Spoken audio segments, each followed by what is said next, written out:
This episode of the Cult Popture Podcast was brought to you by our Patreon. If you want to tell us which films we should watch, get up to 2 extra exclusive podcasts a month, give us something to talk about in the post-credit scenes at the end of each episode, or even contribute to the discussion in the episode itself, then please consider joining the cult and donating at www.patreon.com/cultpopture.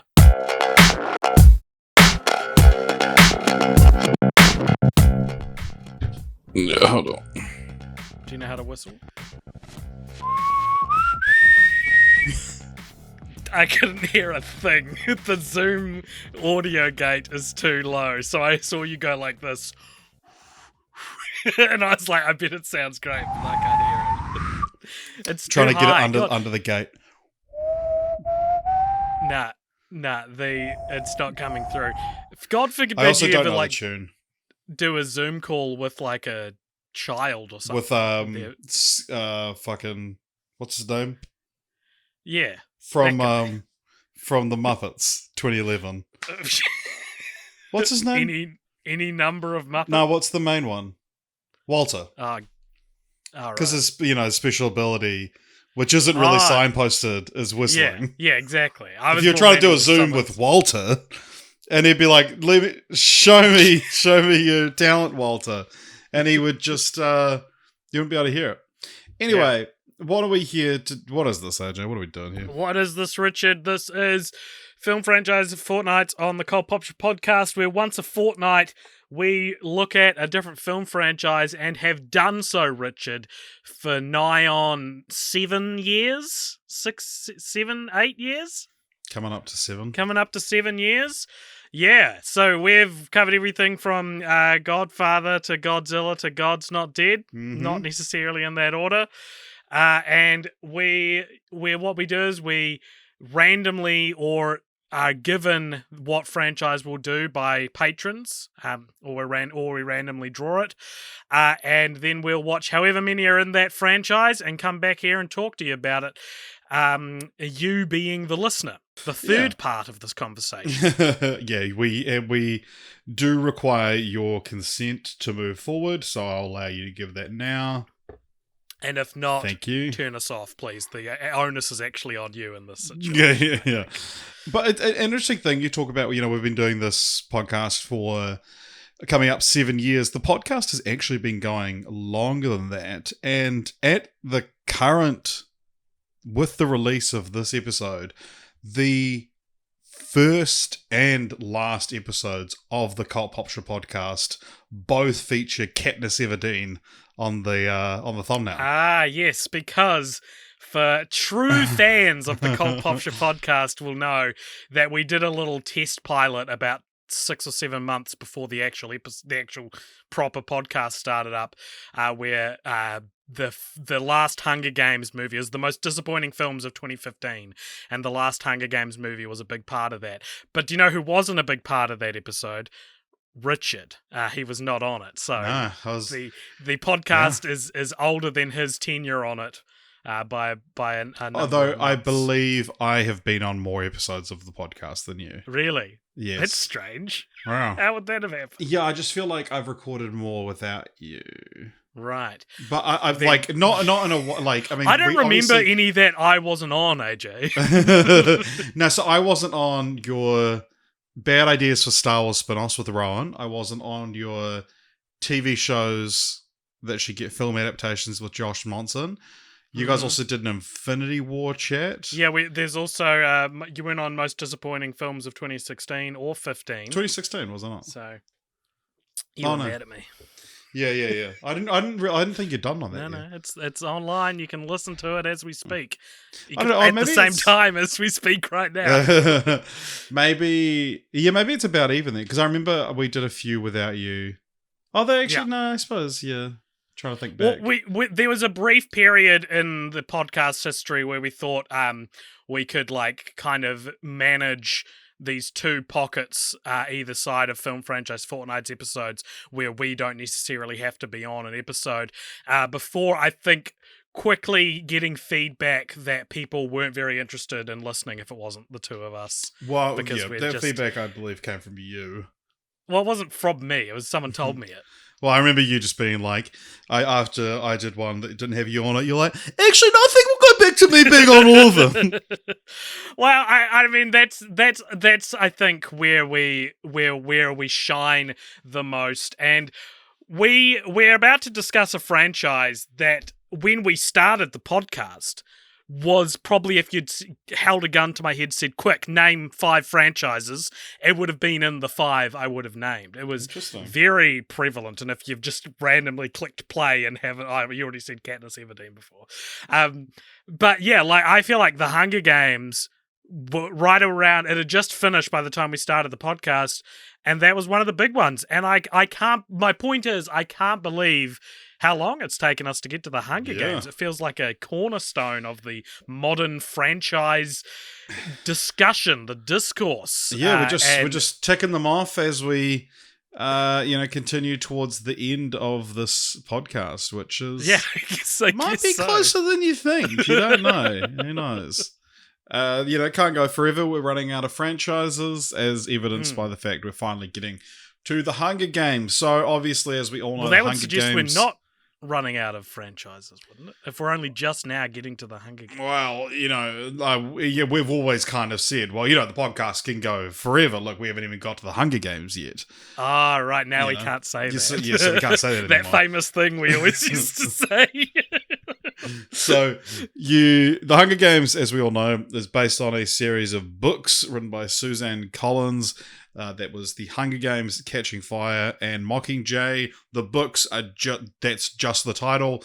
For branding purposes with the films, we're talking about The Hunger Games, which came out in 2012, The Hunger Games, Catching Fire, which came out the following year, and then they did that classic young adult thing of splitting the last book into 2 movies. So you have The Hunger Games Mockingjay Part 1 and The Hunger Games Mockingjay Part 2, which came out in 2014 and 2015 respectively. Now that was the one to kill the trend somewhat, wasn't it? I mean, it's not like Mockingjay Part 2 did kind of underperform, but looking at it, it's not as much of a drop-off in terms of box office or critical reception as I thought it was. Right. I remember Mockingjay Part 2 bombing and it being like, people don't like Part 2s anymore.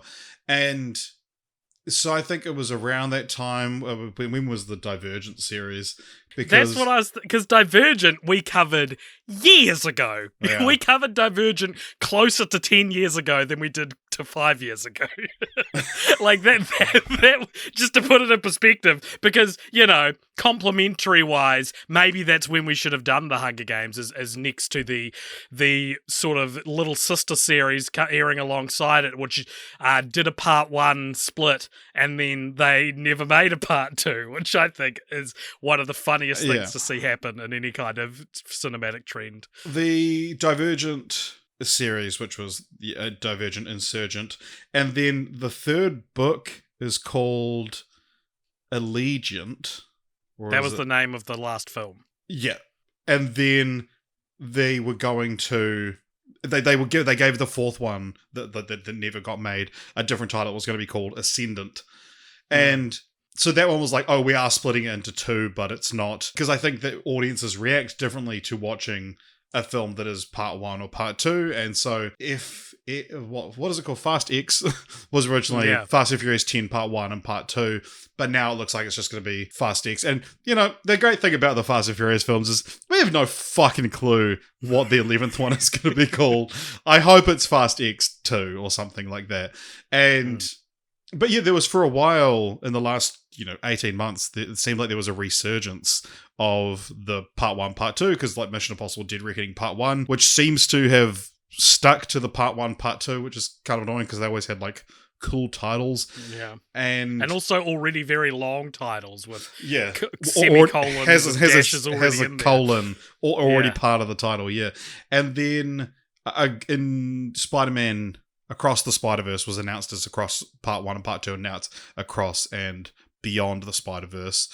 Which is so much better. I'm so glad that. Yeah. But like Infinity War was originally a 2-parter, and then they renamed it to Endgame, and then they said, no, we were always doing that. But yeah, Mockingjay Part 1 and 2 was the last sort of film series to actually, or on a large scale anyway, to do a part 1 and part 2 film.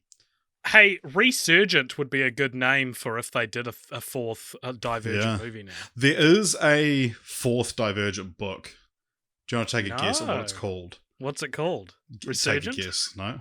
Is it called just a completely different thing? What's the dumbest, laziest thing you could call a fourth Divergent book? I don't know. Divergent 2? No, lazier than that. It's the fourth one.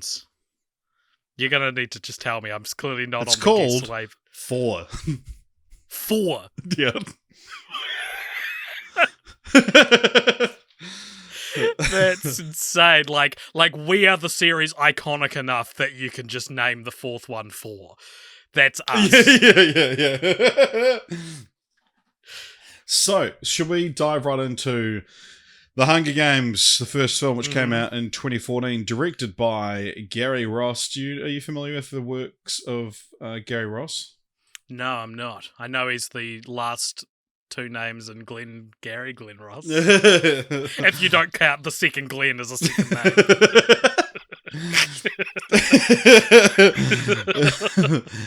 name. So he was a writer. He wrote things like Big, Lassie, Dave, and he directed Pleasantville Seabiscuit. And then one we've covered on the podcast before, he directed Ocean's 8. He directed Ocean's 8. Interesting. Okay, I'm seeing some of the directorial DNA there. Well, so he only directed the first Hunger Games. So if you're thinking like, Finico Deer, no, he comes in the second one, and he's also not in Ocean's 8. But he, the Hunger Games stars Jennifer Lawrence as Katniss Everdeen, the hero, the archer. Katniss Everdeen also stars Josh Hutcherson as Peter Malark, Elizabeth Banks as Effie Trinket, Woody Harrelson as Hamish Abernathy, and Liam Hemsworth as Gale Hawthorne, a character who I'm sure we will get to. But you've also got Stanley Tucci, Donald Sutherland. Great cast in this film. A surprise Jack Quaid pops up at one point. Mm-hmm. But AJ, what is the film about? And presumably Richard, the book as well.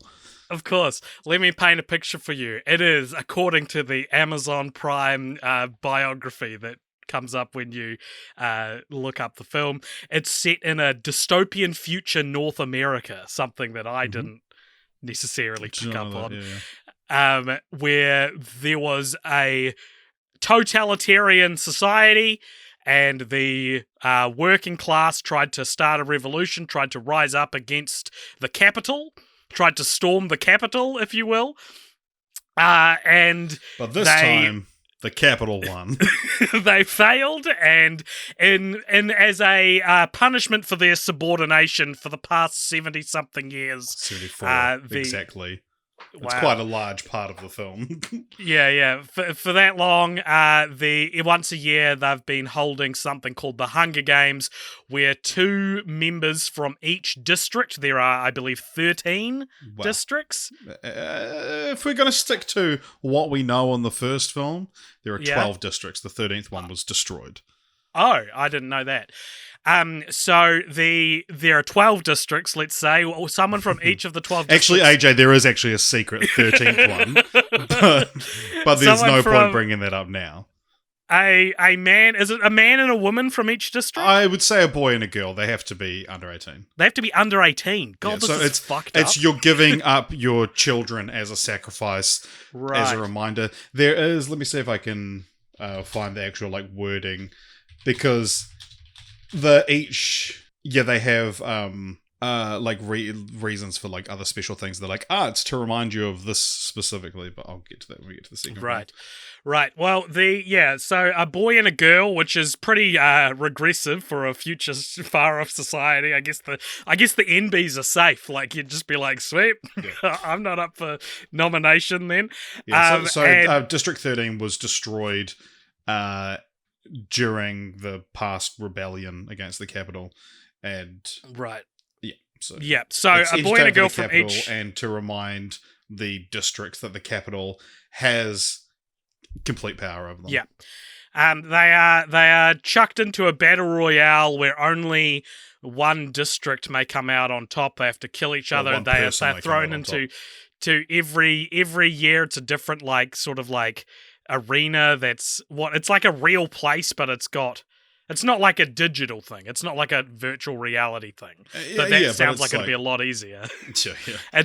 And they control the environment, so they can control forest fires and shit. And so it's important that this is entertainment for the capital. So you have game makers who it's not digital, but it can be easily manipulated. They'll be like, oh, this person's getting a little too comfortable. Let's set that part of it on fire, and that's just possible. Which really takes away from the they kill each other thing, I thought. Yeah, I had the same I had the same sort of thought watching it, and that it's this thing where you go, oh, they shouldn't be interfering, but then it's they're under no obligation to not interfere. They're doing this for their own entertainment, They shouldn't be interfering, but they also shouldn't be casting kids against each other in a fight to the death. Yeah, so the main character, Katniss Everdeen, she winds up in the 74th Hunger Games because her younger sister, Primrose Everdeen, is randomly selected. Reaped. Very nice. And so she volunteers! She volunteers as tribute! And was that the most iconic line of dialogue of 2015, do you reckon? I feel like I heard that everywhere. No, probably not of 2015. I would say more like 2012, but yeah. Yeah. Yeah, I agree, actually. I agree with what you said. We're actually both right in this situation because I agree with what you said, actually. So, yeah, she gets thrown in, and so does Peter Malark, who there's no poetry, he's just read out. And they have to prepare. They go on talk shows because the capital, as you say, it's for their entertainment. So they sort of turn it into this game show. And so they participate in the Hunger Games. A bunch of people get killed. And it ends with right off the bat. So there's 24 people in the arena. Right off the bat, boom. Half of them just die because there's when they put a pile of weapons in the middle, everyone can go, and then so a bunch of people fucking die immediately. Yeah. But yeah. Yeah. By the end of it, there's significant characters, some who you like, some who you don't, who die.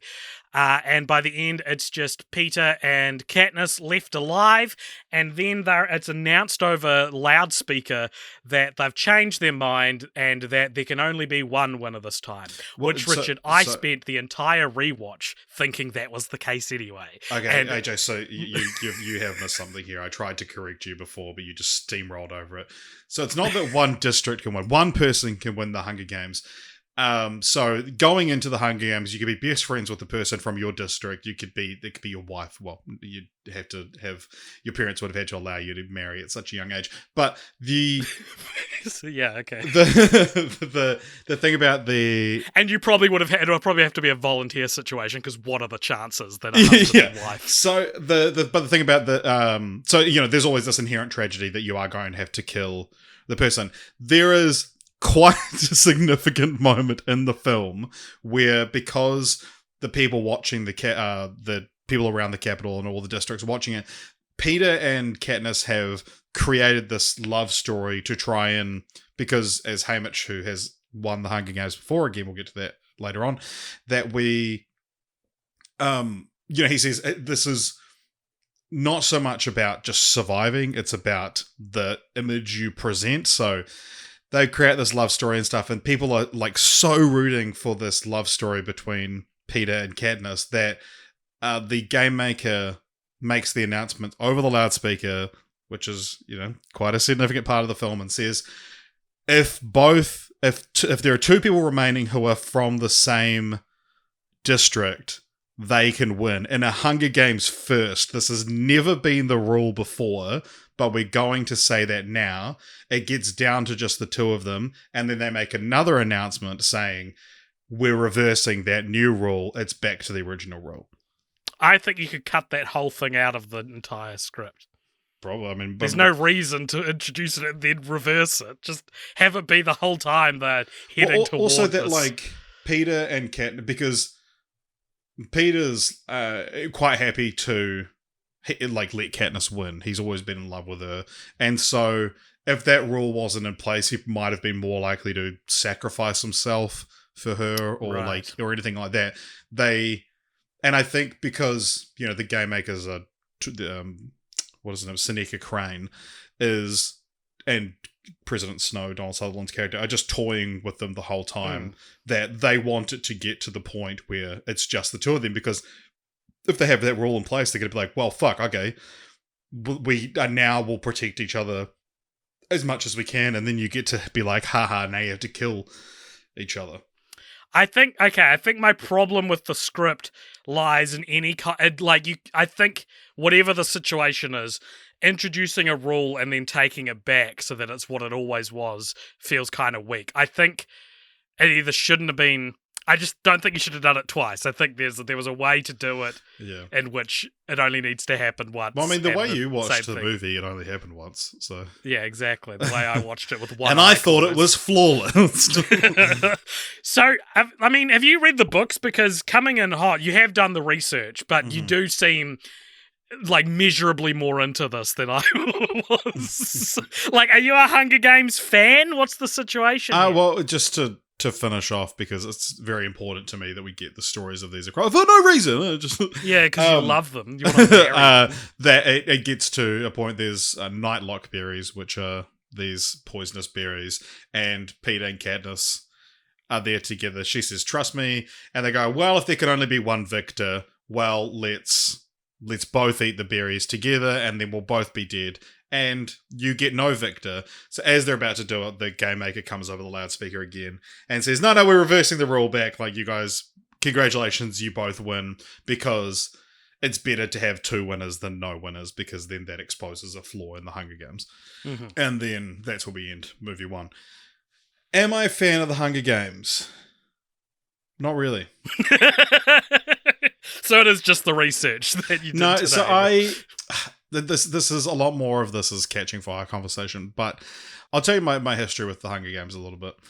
I remember when I was studying tertiary education, and there was this big, like, everyone in our class had organised this big thing to go see the Hunger Games, and I wasn't invited. So but then I think they went, well then...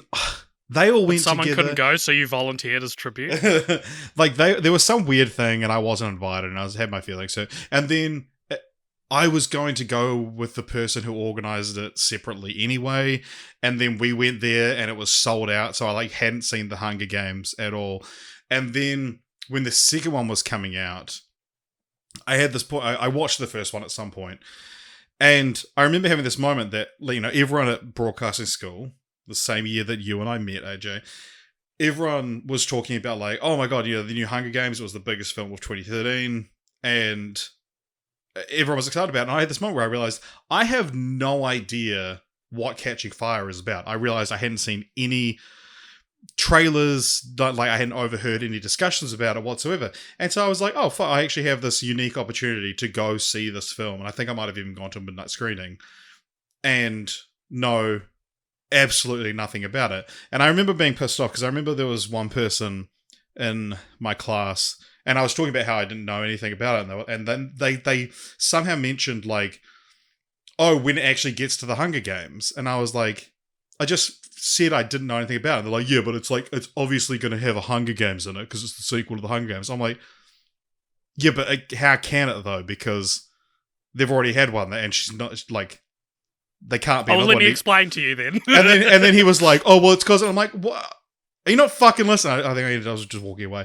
And then I remember seeing on TV that was like, "Oh, premieres of the Hunger Games," and I saw Philip Seymour Hoffman was on the red carpet, and I was like, "He's in this, fuck you!"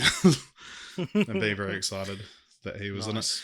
But yeah, I think the Hunger Games is an interesting one. I will say that, like, across all of the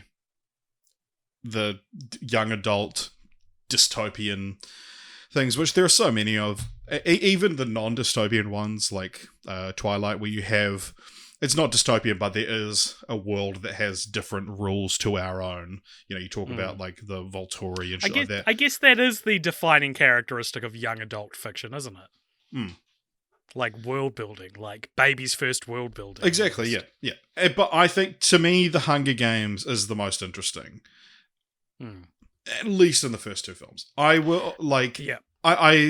The thing I love about The Hunger Games and Catching Fire is that, spoilers, if you're trying to avoid knowing anything about Catching Fire, spoiler alert, there is a Hunger Games in it. To listen to. Or if you're going to be like, oh, I'll just listen up till they talk about the second film and then I'll go watch it. But that both films, The Hunger Games doesn't occur until over an hour into the film. And like, I feel like in worse films, like, if they didn't run the maze until an hour into it, I would probably be like, all right, come on, let's run the fucking maze. The trials. But yeah, the for some reason, just this whole thing, and it's the fact that it's like playing on reality TV and like all these really interesting things. Like, to me, that's the most interesting thing in the world. This like kind of Truman Show-esque thing. Yeah.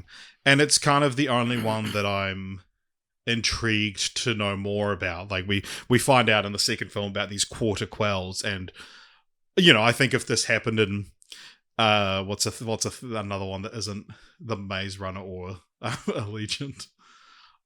There's not. I mean, those are the two big ones that made it to like cinematic through, release. Yeah, I don't know. The Giver. That was one. I think that's slightly older though. But anyway, if that happened in The Giver, I don't think I would Google what happened in the two other quarter quells, but I was very interested to find out in this. But what is it? We'll get to that when we get to Catching Fire. But lot of pins put in this for in this podcast for Catching Fire. Yeah. What do you think of The Hunger Games, and what's your experience with it? Well, I first of all, I agree with a couple of things you said there. I think the role of the media in this series is like smarter than the rest, everything else in the films, I guess. Like it's a lot more subtle, and it's a lot more like subconscious and subliminal what it's doing with like what it's saying about the media. I think that I agree that if we're talking about post Harry Potter young adult fiction, I recently had the very good for doing this podcast.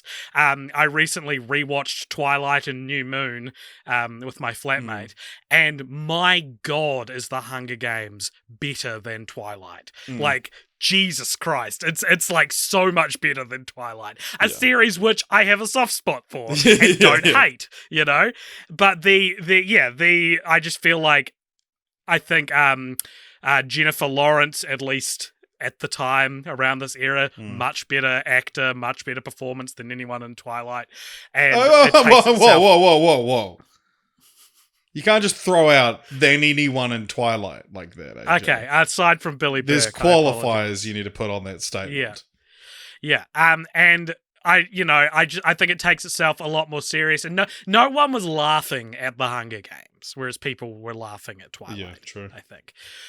But I was, as like, and someone who didn't read a lot of books in their life, or I shouldn't say that so definitively, someone who currently has not read a lot of books in his life, I really knew nothing about The Hunger Games, and I went to see the first one in the cinema because my friend worked at the cinema, so I got 50-cent tickets, knew really nothing about it. I remember feeling like, it's not the most original idea, like it's Battle Royale, it's like a concept like... Well, let's put a pin in that, because I will come back to that.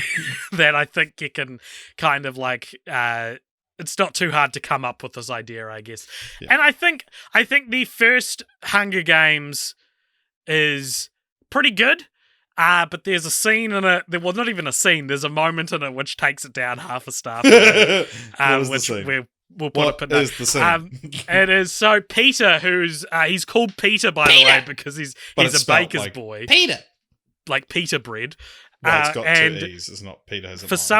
That's true. For some reason, there's this like storyline in it where because he's good at like decorating cakes, he's real good at like camouflage. And there's a bit where they're training where he like paints like sort of a wooded pattern into his bark pattern into his leg or something, and they're like, his arm, and they're like, wow, that looks amazing. And it's like, this doesn't look amazing. That's putting it lightly. This is magic. Like, this isn't paint. You have put like a green screen. You are on an artist. You have turned magically into bark. And this, of course, pays off because you got to pay off your Chekhov's guns. We're deep into the Hunger Games. They've been split up, and Katniss finds Peter, who is camouflaging in the rocks, and he looks insane. He looks ridiculous. He's painted himself. He also just looks sad. Like, he looks so defeated. he looks pathetic. He looks like, what have I done with my life? And I think that part of the film is so stupid. It looks so stupid, and it ruins the movie, I think. I think it's like a nuke the fridge moment. It just feels so silly, and no one in the movie's laughing. Like they're all like, wow, you're so good at camouflage. It's like, what the hell is going on? If you haven't seen it, which you probably have, look up Peter camouflaging in the rocks. Yeah. And my other problem, I guess, with it that keeps me from really loving this movie, and we can compare it to Catching Fire, I think, as well here, is like, it's just, there's a predictability to it that you can't really escape. And that's because with any battle royale media, whether it's Hunger Games, whether it's Squid Game, whether it's PlayStation All-Stars Battle Royale or Super Smash Bros. No. Whenever you have like a clear main character and it's a Battle Royale, it's like, well, gee, I guess who's gonna win the Hunger Games? And so it just feels a little like the whole time you're like, this, or it's almost like, I guess the tension comes from, well, like, how will everyone else die? And how will Katniss and Peter get through this? Because also because are there going to be one victor? Exactly, that's what I mean. But other than that, it's just kind of like, it's not even that much of a detractor for me. It's just something which I feel the stakes are. I'm never worried for Katniss's life, I guess, because I know there are sequels coming. And yeah, I mean, that's arguable about any piece of entertainment that puts the main character's life at risk. I guess so, but like, the main character in the kissing booth isn't necessarily going to die. Like, those aren't where the stakes are set. But AJ, we can't all be the kissing booth. That's specifically not what I just said, though. I said in any piece of media where the main character's life is at stake. I thought you said in any piece of media where the characters make a kissing booth.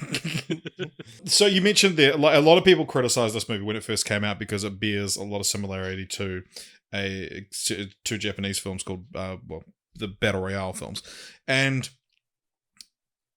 I've seen the Battle Royale films, but it's like the plot of those is that similar sort of thing, that it's like once every year kids are put into a battle royale, and that though it's kids, it's this classroom that does it, and there's like so one classroom in Japan each year is chosen, and you each get a backpack that has like one weapon in it, and one of the first guys gets like a fucking bow and arrow, and then it's like, so you leave in order, he just like fucking waits by the door, kills everyone as they come out, but like one person gets like a small vial of poison, and so it's like, okay, well, I have to befriend a bunch of people so I can be in a position where I am feeding them this poison.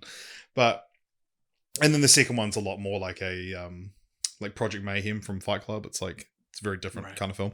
But the thing is that both of those films are just the Greek myth of the Minotaur, which is it's as a punishment for past crimes, Minos forces Athens to sacrifice 7 youths and 7 maidens into the labyrinth to be killed by the Minotaur.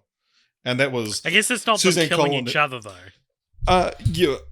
I mean, I don't know. It's Suzanne Collins has directly cited that as an influence, but it's this whole thing of like putting up your children for sacrifice and making them fight. Is yeah, so it's, you know, there's only like 7 original stories, and the myth of the labyrinth is one of them. So, AJ, you mentioned there that there was a few characters you meet in the arena. Some you like, some you don't like.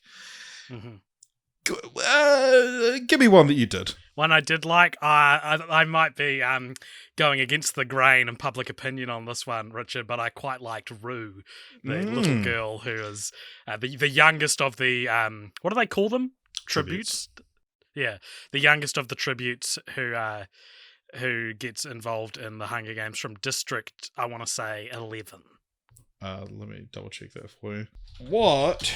I want to say 8. I feel like I remembered it was 11 because it felt like directly comparing her to Katniss in 12. Yeah, it is 11, yeah. Which is like, they're in order of like wealth. So District 1 is kind of like buddy-buddy with the Capitol. They're the richest ones. I didn't know that. Jack Quaid's character is from District 1, so he's like the cocky, pretty boy. And then District 11 is kind of like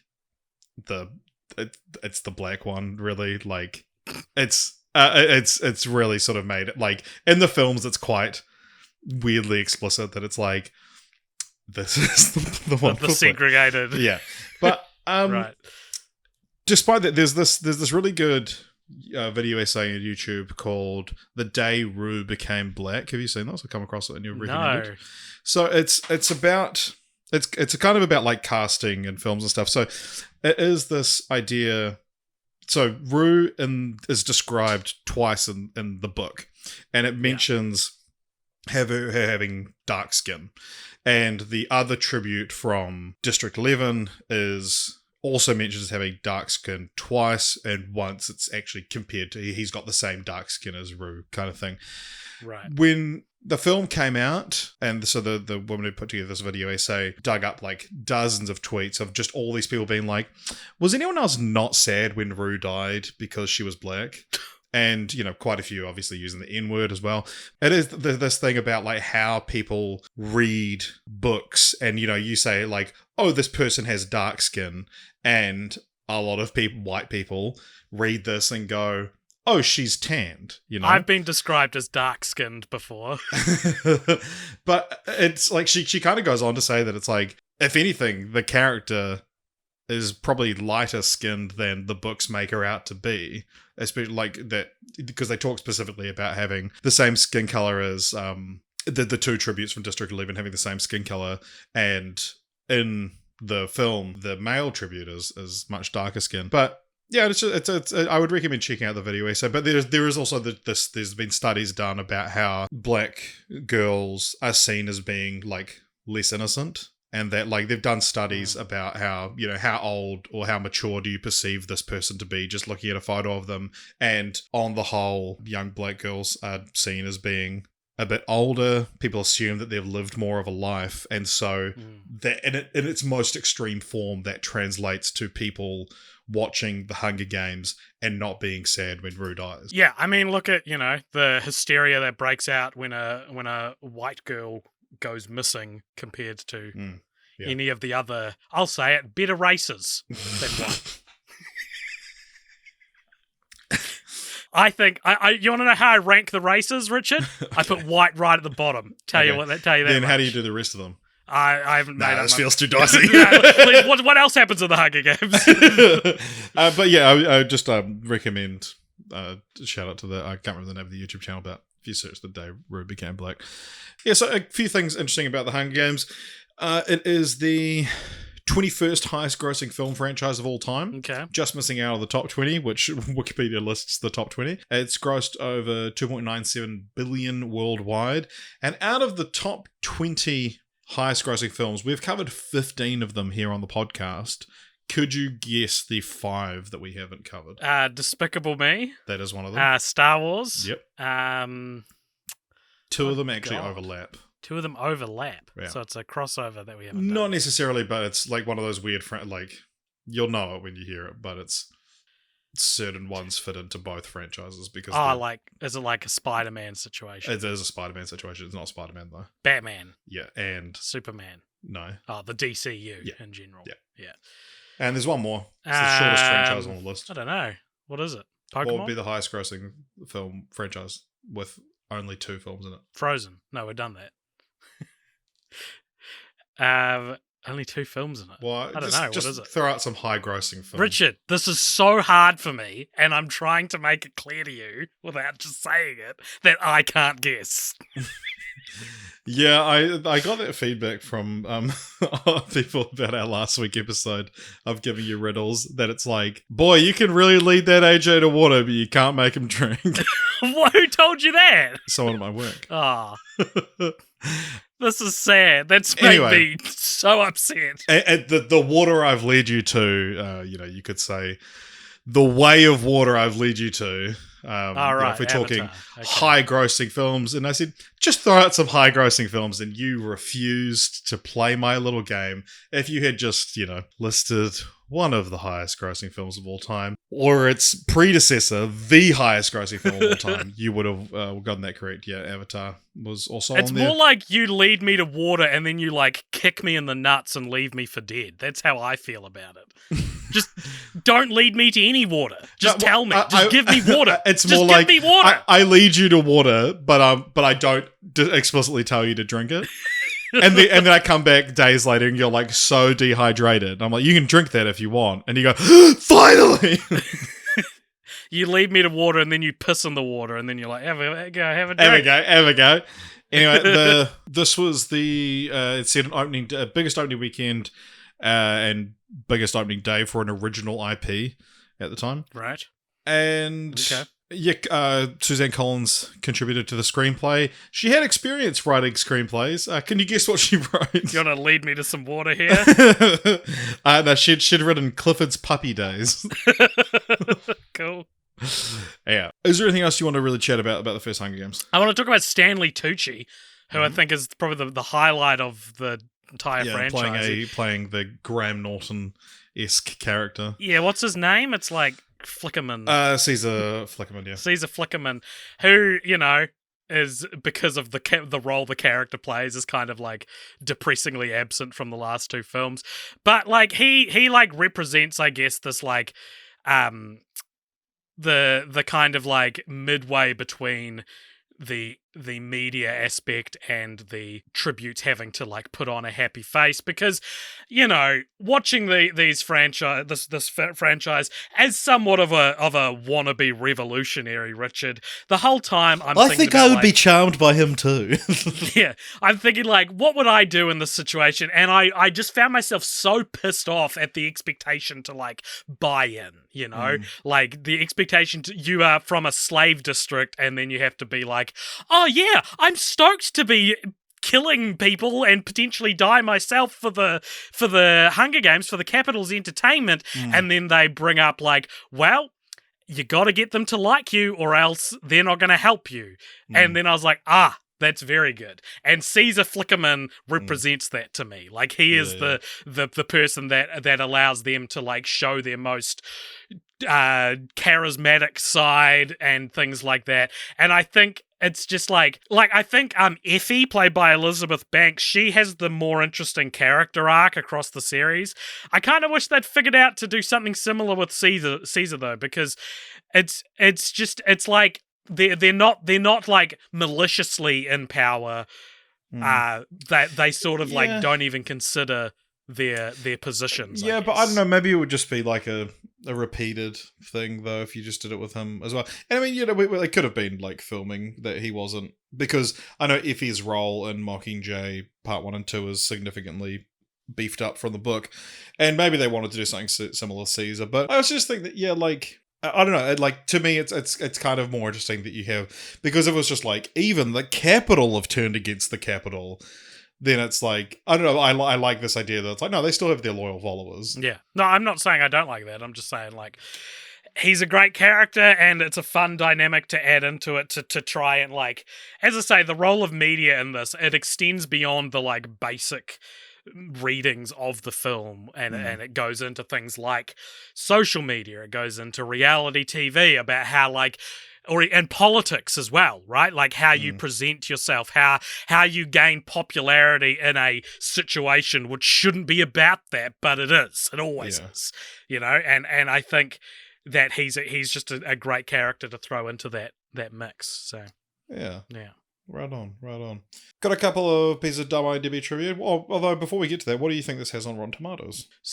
85%. You are very close. Yeah. It's Do you want to lead me? 84%. No. Oh. Wow. There you go, drink Thank you up. for that. Yum, yum, yum. Gulp, gulp, gulp. Yeah, a few pieces of dumb IMDb trivia. The name Rue in the dictionary has many different meanings, some of which are compassion, to feel sorrow over, to bitterly regret, and to repent.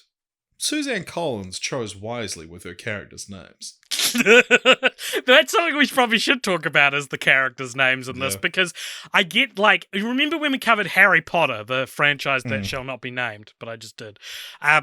We talked about how, like, the fun thing about something like Avada Kedavra is that clearly, like, in the implied history is at some point a muggle heard Avada Kedavra, and now a muggle's idea of what a magician or a wizard is someone who says abracadabra, and it's like this, this terrifying spell that has been bastardized in its language to now it's like something silly. In the same way, it's like these are similar names to what we have now, but slightly different, and you can kind of see how like the name Peter would turn into Peter, or the name Hamish would turn into Hamish, or how Catherine maybe would turn into Katniss. Yeah, it's funny. I thought they were, when I first saw it, you think it's so and like this is, part and parcel with young adult fiction that they have these insane names. Not the person, but they not the demographic.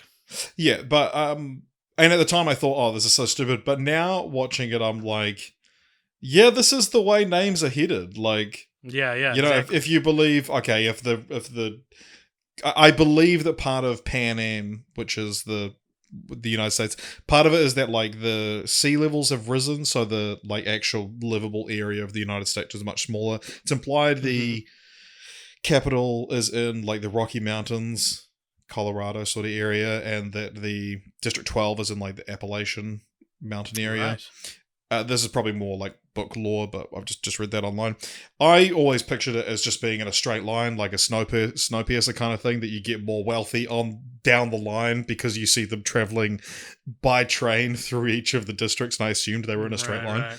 Yeah, so say if, this catastrophic event that causes the capital happens, and all the whatever happens this year, we're talking, at least 74 years in the future, the way kids' names have been heading, I could see them being at this point in 74 years, if not worse. There'll be babies named Katniss already because of the movies.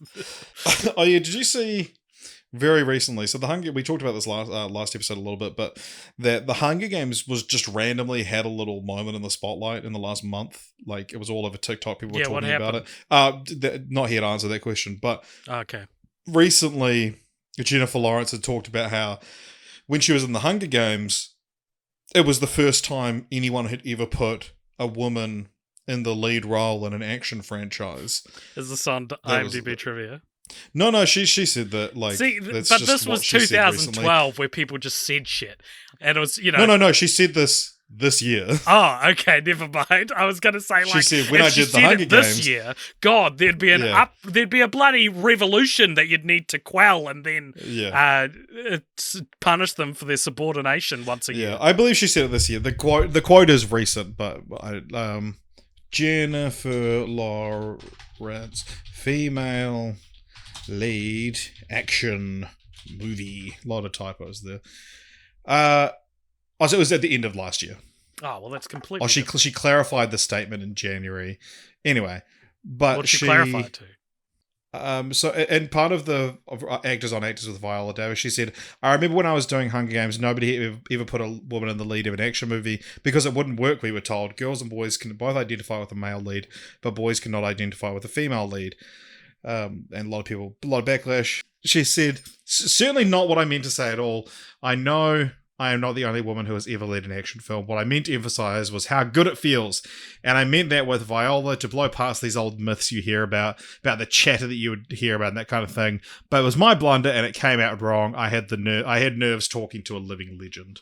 Yeah, fuck, like, who gives a shit? We know what she meant. It's not like she's, like, blinded by I don't know. I Well, sympathize with her. yeah, I'm not sure I would, like, I don't know, if you say a statement like, no one had ever put a woman in the lead of an action film, I'm not sure I would be like, yeah, I know what you mean. I think, but it's still like a statement about how like it still is uncommon and not done as much as Yeah, sure. male Yeah. leads. But contrary to the claims of Jennifer Lawrence, this was not the first action film with a woman in the lead role. There were scores of action films with women in the lead role released before the Hunger Games. The honor of being the first. Do you know what the first action film with a female lead is? I want you to guess, AJ. Tomb Raider. No, Faster Pussycat Kill. Okay. Tura Satana. I didn't even know there was a movie, so little... you would have been leading me. That was the first film I went to go see after lockdown. They played it at the Hollywood Cinema in Avondale. You would have been leading me to a lake I couldn't even see. A mirage, Richard. This one, I very much enjoyed reading this. So the reaping scene, where you've got all the boys and girls of District 12 out there, was shot in extreme heat. So the main actors and actresses got to escape to their trailers while the extras were left to sit in the heat. Let me tell you, Jennifer Lawrence, Josh Hutcherson, and Elizabeth Banks felt so bad about it that they gave free autographs to anyone who wanted one. Wow! Isn't that the most capital ass shit you've ever fucking exactly. heard? That's like so broken. Like you've become the very thing your story is an allegory for. I can't believe that. I was like, I was just skimming it and I was like, oh, they bought ice cream for everyone. No. Or something. But like, they say, who wanted? I mean, I guess he was just about to star in one of the biggest films. But I was like, who would have wanted Josh Hutcherson's autograph in 2011 when they filmed this? I'm a massive Terabithia fan. Please. Yeah, or like, John and even Hancock. Jennifer Lawrence, it's like, oh, I loved you in Winter's Bone. Yeah, I mean, yeah. she was nominated for an Oscar for it, so sure. But we have a segment we sometimes forget to do called French Wise. This is one that Suzanne Collins said she always planned to write a trilogy, and this was essentially optioned as a trilogy for the film adaptation, at least. So there's not too much to talk about there. But yeah, I mean, Hunger Games became every bit as iconic as they wanted it to. You mentioned the I Volunteer was the most popular phrase of 3 years later, apparently, which is odd. But it was followed only a year later. It's a very neat franchise. All the releases are only a year apart, by The Hunger Games Catching Fire. So this one was directed this time by Francis Lawrence. And AJ, do you want to take a wee little guess what it has in Rotten Tomatoes? Let's go. So the first one was 84. Uh-huh. I'm feeling like a pretty close to that. I'm feeling like maybe an 86. 90.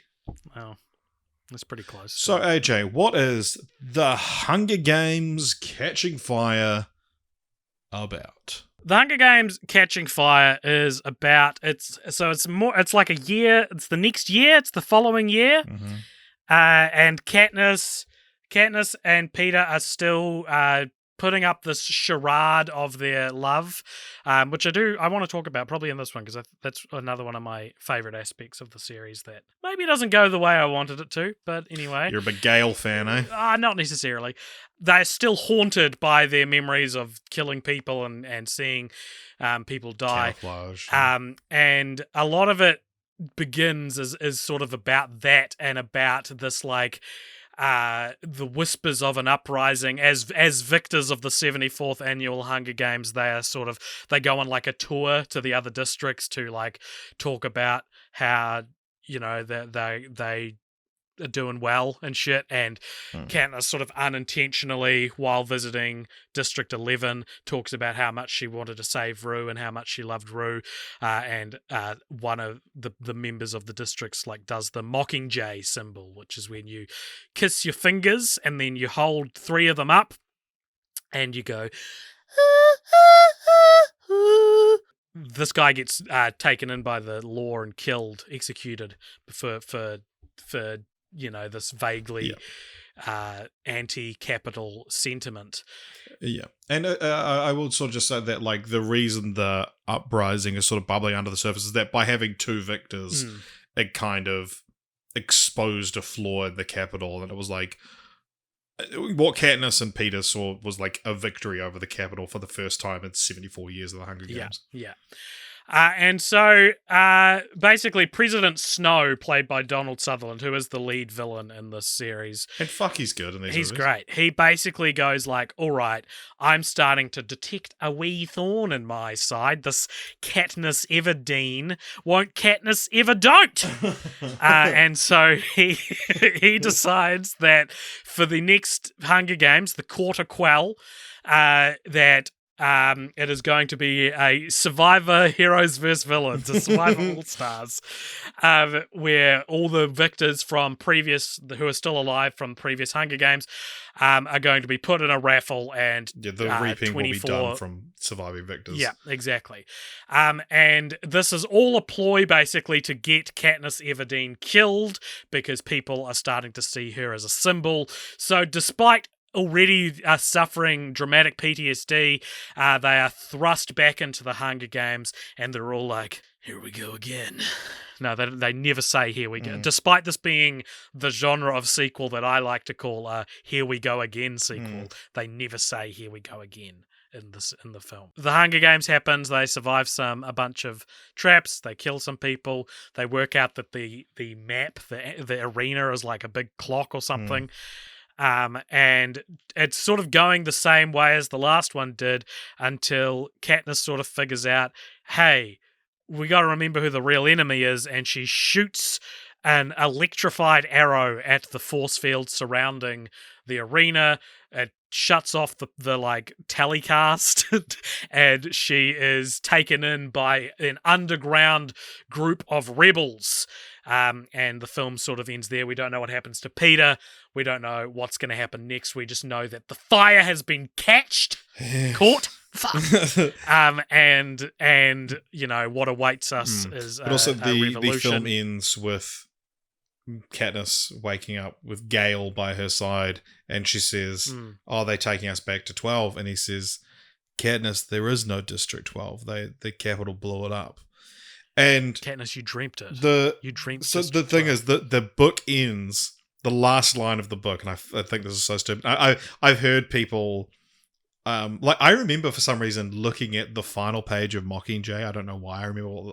I can tell you what the last lines of Mockingjay are, I think, but I've read stories of people talking about like picking up Catching Fire and just like checking the last page. The last line of the book is Gale replied, "Katniss, there is no District 12," and that's such a like what a weirdly vague line. In the film, he clarifies it and says they blew it up.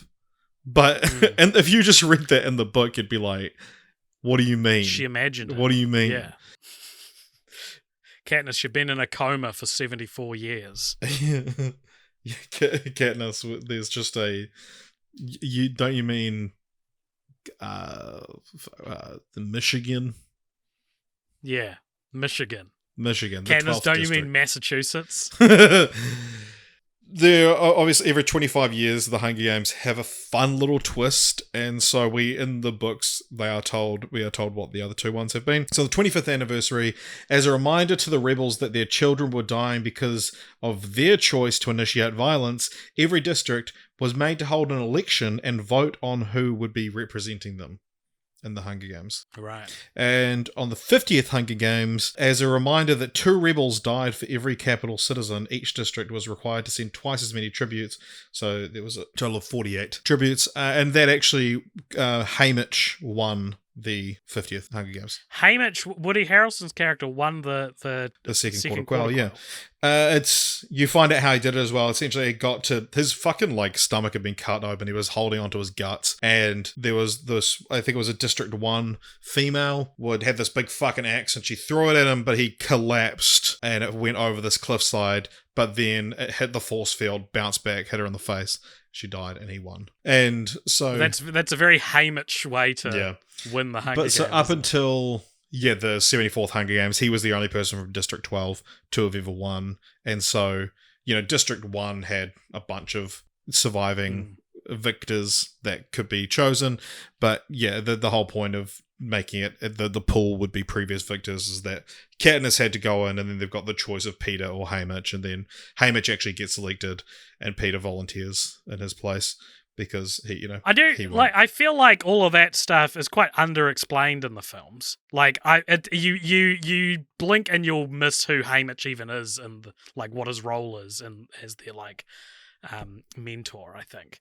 That's interesting. I blinked several times throughout the movie, and I thought that was made pretty clear. Well, you must have been confused as fuck.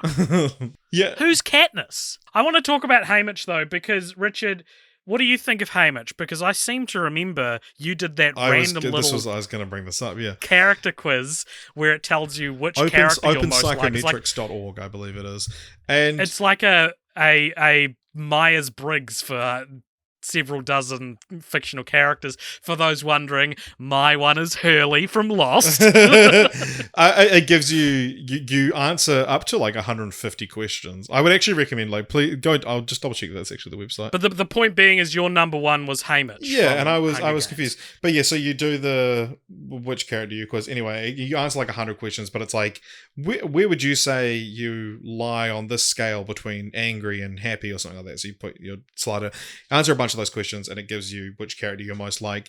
And yeah, the one I got that I was most like was Haymitch Abernathy from the Hunger Games. Some other ones in my like top 10 were like House and Jeff Winger and Dr. Cox. Like these kind of ones that you would be like, that's Richard. But yeah, Haymitch was like an interesting one because I feel like his character's like not really. He's an alcoholic. That's more or less his entire character.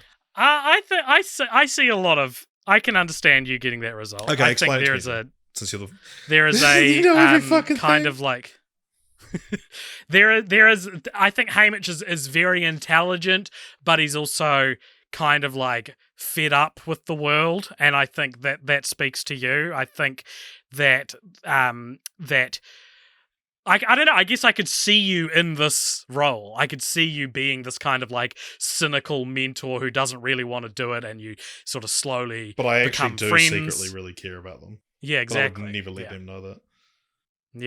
Yeah. And I'm like Hurley because I'm a big fat guy. Because you're hiding a big tub of mayonnaise. Yeah. God, you couldn't make Lost now and just have Hurley's storyline play out the way it does. Eh? Yeah. It'd be like, this is insane. It'd be the whale levels of criticism. Be a whale of criticism.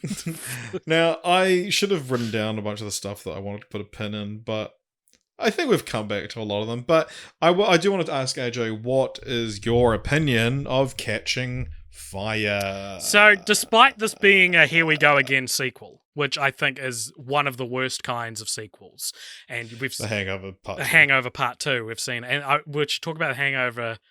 Let's put a pin in. I want to bring up Hangover again. Really? Because there actually is this does tie into The Hangover weirdly. Is that why you want to bring it up? Not in any obvious way. Oh, there was a one of the parody films that in the wake of this was The Hungover Games, which was a parody of both The Hangover and The Hunger Games. Wow. No, I was just going to say that it's like, okay, I'll just say it now. both are like the second film in the series is Here We Go Again. And then the third film in the series is the thing that's in the title isn't even in this. Yeah. Like they don't have a hangover, and there are no Hunger Games in the third Hunger Games movie. But so despite it being a Here We Go Again sequel, it is also maybe my favorite kind of sequel, which is the like dealing with the psychotic aftermath of the first film, which I think this film does particularly well.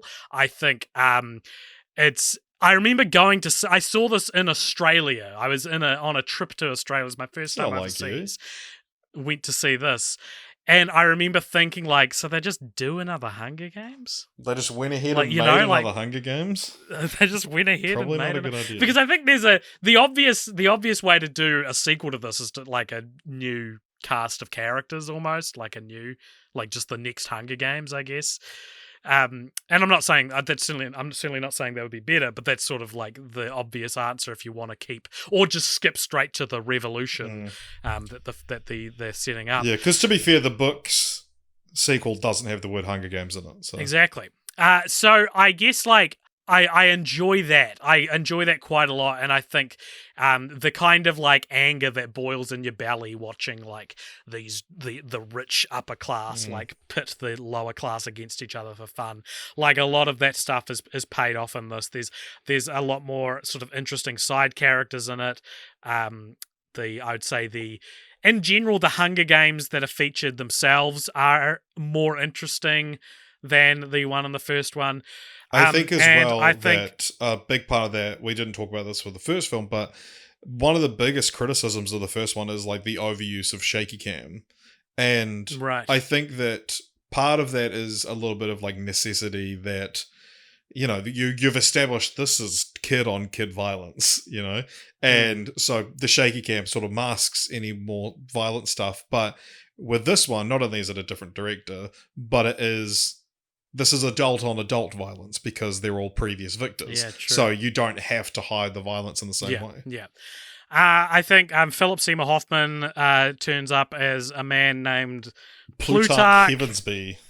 Plutarch Heavensby. I like the names in this are so extra, and then Mahershala Ali in the second two is just called Boggs. And I was like, what the hell's going on?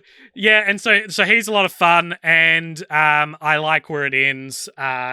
I think overall, it's all right. It's a pretty good movie. It's better than the first one. It's better than the first one, and that's a badge of honor in and of itself. Yeah. Yeah. So I, for a long time, have championed this film. And you... I fucking love this. I did, man. I fucking love Catching Fire. I logged this, having rewatched it when I went to log it again on Letterboxd after watching it this time. The last time I'd logged it, I gave it 2 stars, and I was like, "What?" I bet, like I reckon, legit, you just were going on and on about it, so I would have done it just to like spite you, because I don't remember disliking it when I saw it in Australia. And so that's the only time you'd seen it, when you saw it in Australia? Yes, correct. Right. So at some point between then, you just went on and said it was a 2-star film. I think in response to you, possibly. When you saw it the first time. But yeah, because you were so confident that it's not, that they're all about as good as each other and there's no difference in quality. I think no. I wasn't so confident. I hadn't seen the last two. I hadn't seen the last two. You were adamant. So I wouldn't have been confident about that. So confident. Because I hadn't seen them. My position was like, in response to you having hyped up how good Catching Fire was, a movie I had seen and didn't remember being that good. And gave 2 stars! I guess like I just was like, it's not like that much better. And I still don't think it's that much better than the first one. I think it's better than the first one. It is better than the first one. I agree. Because it doesn't have Peter camouflaging in the rocks. Yeah. No, I out of all of the young adult sort of stuff, I will say the only I would say Prisoner of Azkaban, if we're counting Harry Potter. I feel like we shouldn't count Harry Potter. Yeah. I mean, it's a. I know there's like a something else to compare this to, but I can't think of it right now. But it's essentially where it's like, yeah, they're technically playing the same game, but it's like it's so much better at it. It's not even like New Moon comparing. New Moon's playing the same game as Catching Fire. It's a no. I mean, that why there's no point in counting Harry Potter. But oh right, sorry. Yeah, out of Twilight, Divergent, Maze Runner, all of these sort of young adult fictions that came out of the wake, like I think Catching Fire is like so far and away the best one out of any of those. If we're including Harry Potter, I would quite happily put it up next to any of the Harry Potter movies except for Prisoner of Azkaban, which I think is better. Mm-hmm. But yeah, I just think that because going into it completely blind, my mind was blown by how cleverly they got it so that, yeah, she's in another Hunger Games.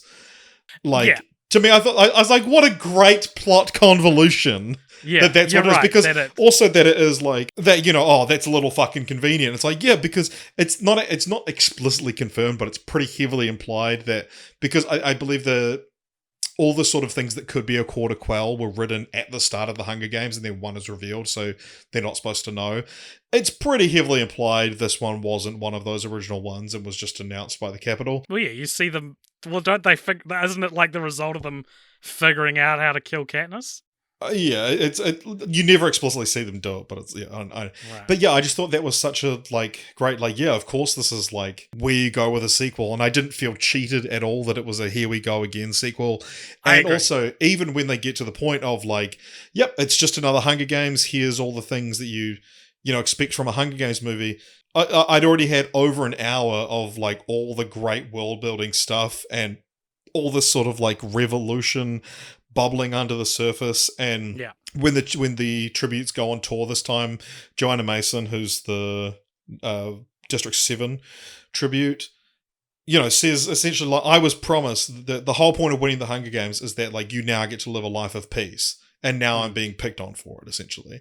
Yeah. But interestingly, it's not brought up in the movie, but she's the only living female victor of District 7, so she's in the same boat as Katniss. Right. But yeah, and then there's so much, it's just such a step up in terms of filmmaking from the first one, I think. There's a great thing that's not preserved on the version we watched on Amazon Prime in New Zealand, but the moment when she's put in the cylinder and, goes up to the Hunger Games, the arena, where Cinna, played by Lenny Kravitz, is killed right in front of her.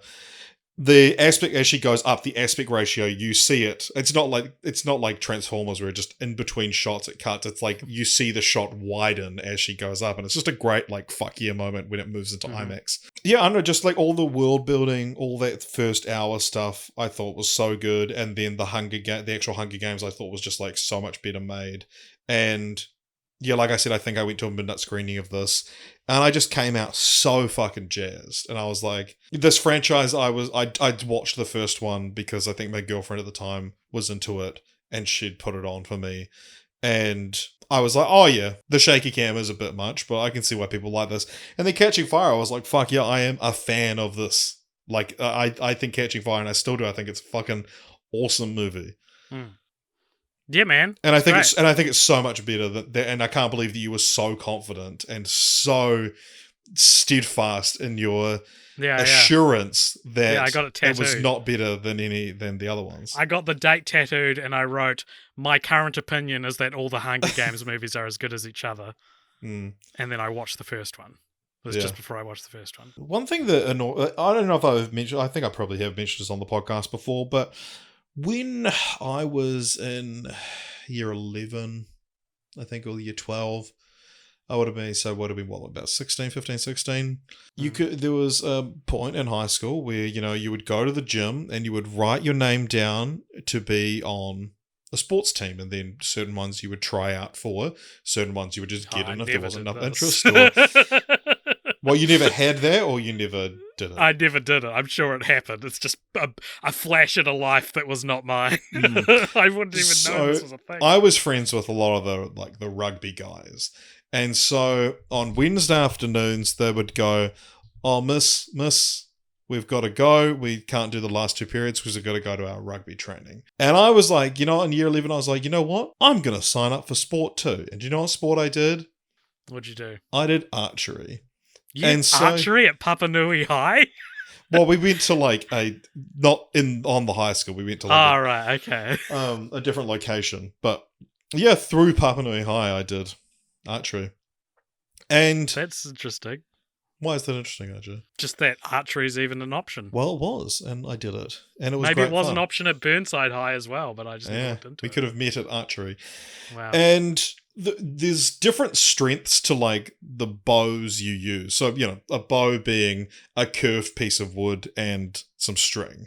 And depending on the tension of the string or of the wood or whatever, we were on sort of beginner bows. So they're quite easy to draw back, and, you draw them back quite far to get a bit of power.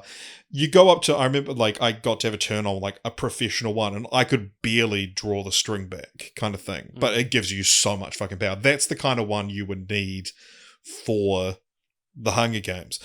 And the thing is, even on those little bows I used, you would draw it back. You would, if you extend your arm out, you'd lock it so it's not bent at all, and you've got a little bit on your elbow that just sort of sticks out. When the string hits that part of your body, you will have a blackened arm for a week because it's such a massive, massive welt of this bruise. every time there's a close-up of Katniss pulling her bow back, which is going to be so much more tension, going to have so much more tension in it than what I was using, she hooks her nose in front of the string.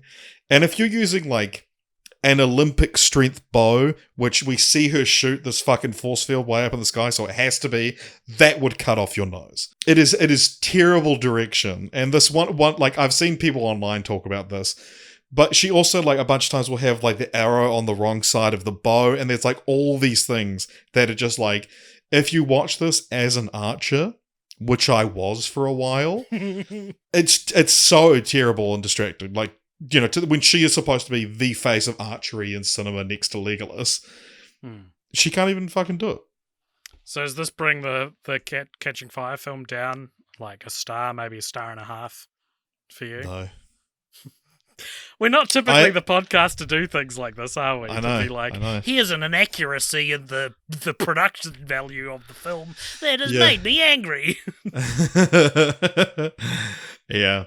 So but AJ, I know a little bit about archery, and that was enough. Yeah.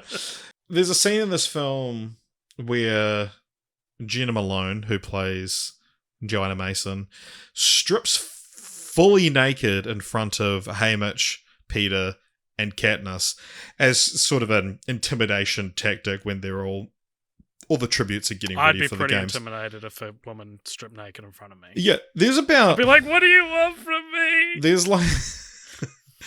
There's maybe like 10, 15 pieces of IMDb trivia which talk about this scene and mostly say the same thing. But Jenna Malone stated that her stripping scene was filmed in a real hotel glass elevator that was not closed for production and guests could see in. Even though her nudity wasn't shown on screen, she actually did strip naked in front of Woody Harrelson, Josh Hutcherson, and Jennifer Lawrence during filming.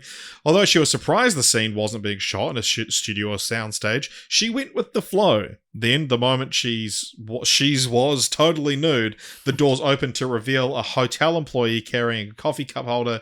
He's shocked to see her stand there stark naked. Malone tried to stay in character, but she just started laughing. And it's clearly one of these things where, like, she spoke about this a lot on the publicity tour, and so people have taken different retellings of that story, different elements of that story, and been like, oh, that's a piece of IMDb trivia. This is one of those things that, like, probably wouldn't fly in the world of intimacy coordinators on set. No, it's interesting, isn't it? That, like, I wonder if she was actually naked or if she had, like, pasties. Apparently, she had one piece of clothing that she hadn't removed, but it doesn't say what. Well, surely it's the lower half of the body, right? Yeah, or some kind of underwear or something. Yeah, because you just see her from behind, and. Yeah, she talked about how, like, she wanted to be fully nude for the scene and stuff, but more had to see if she could strip fully naked within 6 seconds. But yeah, it's a weird scene because it's like... The thing that I find so distracting about that scene is it's like Jennifer Lawrence, or Katniss, reacts very Jennifer Lawrence-ly to it. Yeah, right. She pulls these, like, very... I mean, it's not like a... The film's not like a period piece, but it's like, I would say they're very, like, modern expressions where she's, like, kind of rolling her eyes and, like, biting her tongue. It looks like how, you know, an annoyed girl in 2013 would react to something. Yeah, it's almost like it's like SNL acting almost, or like how she behaves in any, like, press junket she does. It's kind of similar to that, I think. Yeah, which is like, what do they describe on SNL as, like, annoyingly relatable. yeah. I like. So let's talk about the relationship between Peter and Katniss, because something that's very compelling to me, and I feel like it's not really paid off in a way that I find particularly interesting. But something that's really compelling to me is this idea of you win the Hunger Games by faking a love story between the two characters, and that in real life she's actually into this other guy and isn't into Peter at all, right? Mm-hmm. And that's certainly where it starts, and I find that really compelling. I think that's really awesome, especially because he does have feelings for her, and I think it's all good until towards the end of this film, where it kind of... It's hard to tell because they've cameras on them, but it's like she actually does like him. And, you know, there's a juiciness to a love triangle. Twilight did it. I get it. But I feel like it's not. I never believed, just watching the acting, that Katniss Everdeen likes Peter Millark that way. I felt the same way about Gale.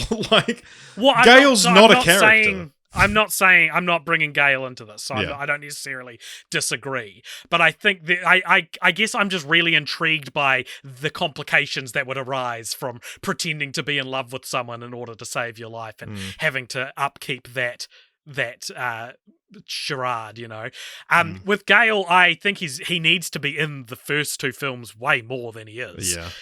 To have any kind of like emotional thud with any of the like. Yeah, it's such a strange attempt at a love triangle, because it's just like, whereas like, I mean, I guess they have like a bit of a flirtation in the first one, but it's like, even like if they were like explicitly together. And I mean, some people might be listening to this thinking that they are like the kind of anyway, but they kiss like, at the start of the first film. Yeah, but if they were like explicitly together, and then you have her having to pretend she's not already in a relationship and is in love with this guy, and then he's watching it back home, knowing she has to do this to survive. So that's an interesting dynamic. It's great stuff, and it's the ball is just totally fumbled with every kind of beat of it. And it's like, I assume that's what the film is going for. Yeah, exactly. But it's just going to be so much more explicit, and maybe it's in the books. I'm not sure. Yeah, exactly. Yeah. And I want to talk about that when we talk about Mockingjay Part 2 as well. All right, well, good thing we're moving right on to Mockingjay Part 2 now. Wow, we're just skipping, much like the films themselves. No, to undo the unnecessary nature of splitting Mockingjay into two books, we're just going to ignore one of the films. Yeah. Interesting thing, though, just before we move on. So this was the highest grossing film of 2013.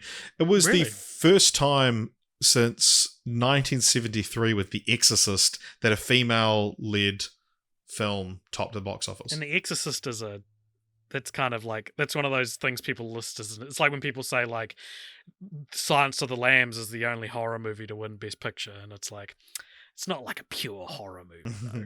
It's not like purely female led. What, The Exorcist isn't though.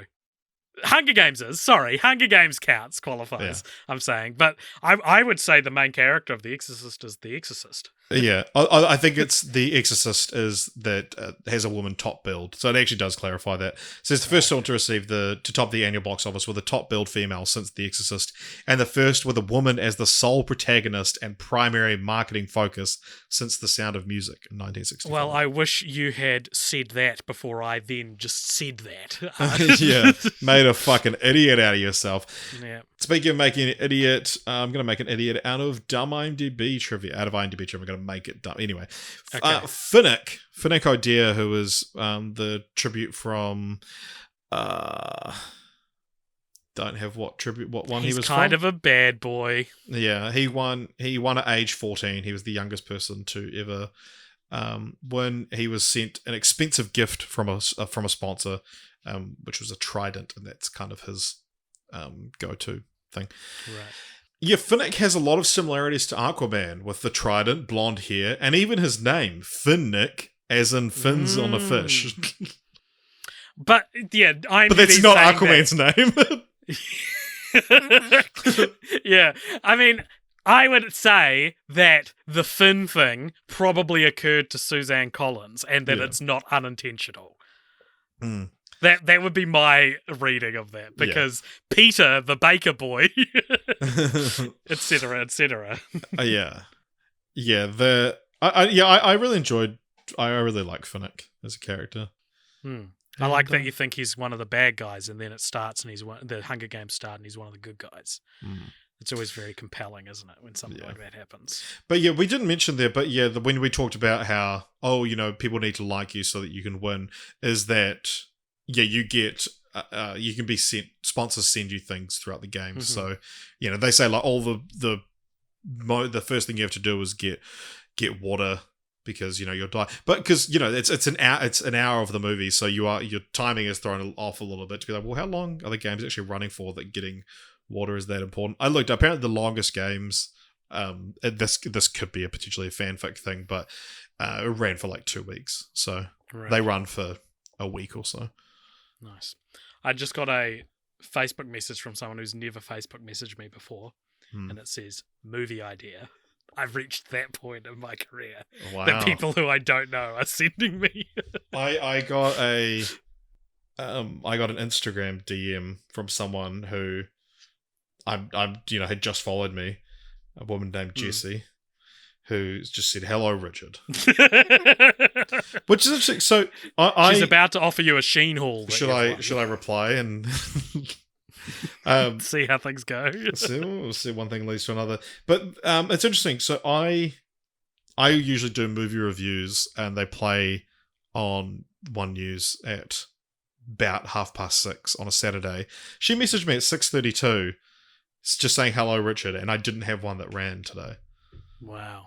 So maybe she noticed my absence, or just looked at your Instagram username.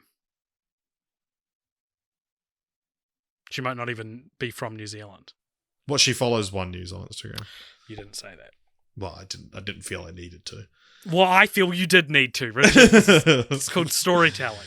So, The Hunger Games Mockingjay Part 1 came out in 2014, again directed by Francis Lawrence. What does this have on Tomatoes, and what's it about? I reckon we're dropping to maybe like mid-70s for this one, 75. I will tell you, or you can take another guess, but I should warn you.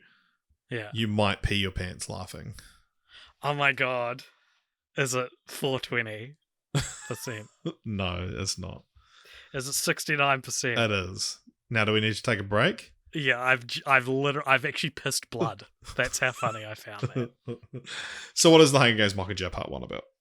Not a lot. So basically, District 13 is survived and it's underground. There's a new character in play, President Coin, who is played by Julianne Moore, which makes this our second Philip Seymour Hoffman, Julianne Moore franchise in a row, though they do not star in the same movie. In a row.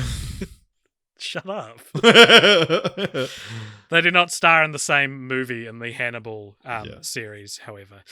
And basically they're like, hey, you are this symbol, the Mockingjay thing really took off, so we want to shoot a bunch of propaganda with you. And again, it's the role of the media, but this time for the sake of the rebellion. But and no one knows where Peter is at first. And so basically Katniss and a new team of who's from various TV shows that were popular at the time, like Natalie Dormer is in there she was big on Game of Thrones at the time. They go around to various like war-torn districts to film Katniss interacting with the public, and it's such a strange way to take the story. And I thought like one of my favorite conversations that we have sometimes on this podcast is when we watch these really long franchises like Hellraiser or whatever, and then there'll be one that's like clearly the writers were bored, so it's about them like playing a Hellraiser video game, the meta sequel, you know. And this is like a meta sequel for The Hunger Games. There's literally a bit in it where they're like, all right, well, we want Katniss to inspire people in our propaganda, so let's all list moments where Katniss actually inspired us. And someone's like, oh, where she volunteered as tribute for her sister. And it's like, what is this? What is like, and like the Hunger Games logo that is used in the marketing of the films themselves exists in universe as the Mockingjay pin. Yeah, the Mockingjay pin, and the whistle, which felt very much like it's something that belonged outside. I don't know, the way it's presented in the trailers and stuff for these movies, it's weird to then hear it in the film used in a trailer or a commercial. I don't know, it's very strange and very meta in ways which I don't think it needed to be. But it's basically them adjusting to life underground and trying to figure out where Peter is, all while President Snow is gearing up to figure out where everyone else is so they can kill him. And in the end, they rescue Peter from the clutches of the Capitol, only to find that he's gone absolutely sicko mode. Yeah. He's been brainwashed and wants to kill Katniss Everdeen. And what else happens? Is that really all that happens? There's like a whole thing about like, so they say, oh, we have to put her into like war-torn areas to truly inspire us. And then while that's all going on as well, there's like a mission to rescue Peter and the other, because it was like who else was there? Joanna, Finnick's girlfriend. Yeah, and what's her name? Annie Cresta. Yeah, it's you know what? I'll say it. I'm always the only one brave enough to say this. Yeah. Half a film. It's half a film. It is, isn't it? This is a It really, like, the problem, Hollywood, with splitting stories in half is that stories are actually written, even in a franchise, stories are written to be complete analogues, complete ideas, complete thematic messages, right? And when you split one in half, even if you find a good, like, external event to split it in half, like, in theory, finding out that Peter is actually insane and wants to kill Katniss is a great place to end a story, especially a penultimate part of the story. I think it would be weird as the midpoint. Yeah, that's another way to put it. Like, thematically, whatever idea you're trying to communicate, it is not being finished communicated by the end of this film. And it's a 2-hour movie, and it feels like they're, like, pouring at the scraps of what there is in the novel to finish the thing. Yeah. And also, there's no Hunger Games in this one, and much like I compared it to Hangover 3 before, but probably a better, more apt comparison, and probably a comparison that's more, like, possibly intentional, as it reminds me of Deathly Hallows, and how Deathly Hallows isn't a year at Hogwarts, and how that's one of my bigger issues with that story, is like, oh, well, you said this is the format of the stories. And much like this, we'll get to it in part 2, there's kind of a Hunger Games, but there is no titular Hunger Games in this film. And if we're talking, like, realisticness and the grounded nature of the story, like, yeah, it does seem kind of silly that you're in the middle of a revolution that you'd have to make time for something as silly as a Hunger Game, but we are talking about entertainment here. And entertainment-wise, the Hunger Games are the best parts of both the first 2 movies. Like, going to these... They're going to these weird, like, environments that are built to be arenas and surviving in all these interesting ways. Like, even though these are, like, bad and in some ways antithetical to the message of the story, these are where you get the most variety of plot beats, where you get the most locations out of. And these last 2 films are just set across, like, a bunch of war-torn cities, and it's boring. It's either underground or they're in a war-torn city, and it's boring. I'm bored of it. It's not interesting. And I think that's one of the reasons I didn't really like this one. What do you think of it? Yeah, I mean, it's just like... Yeah, it doesn't have the same...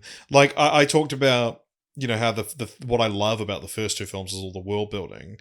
And I love that more than the Hunger Games. This one is entirely there, and I'm like, that's too much. Yeah. This one just didn't do it for me. It's just... How long is the novel compared to, like the other novels? Roughly the same length. Really? Sorry, I thought you meant, like, compared to the other 2 books. Like, yeah, it's not a particularly longer book than the other 2. See, that's the problem, right? Like, that's the issue. Yeah.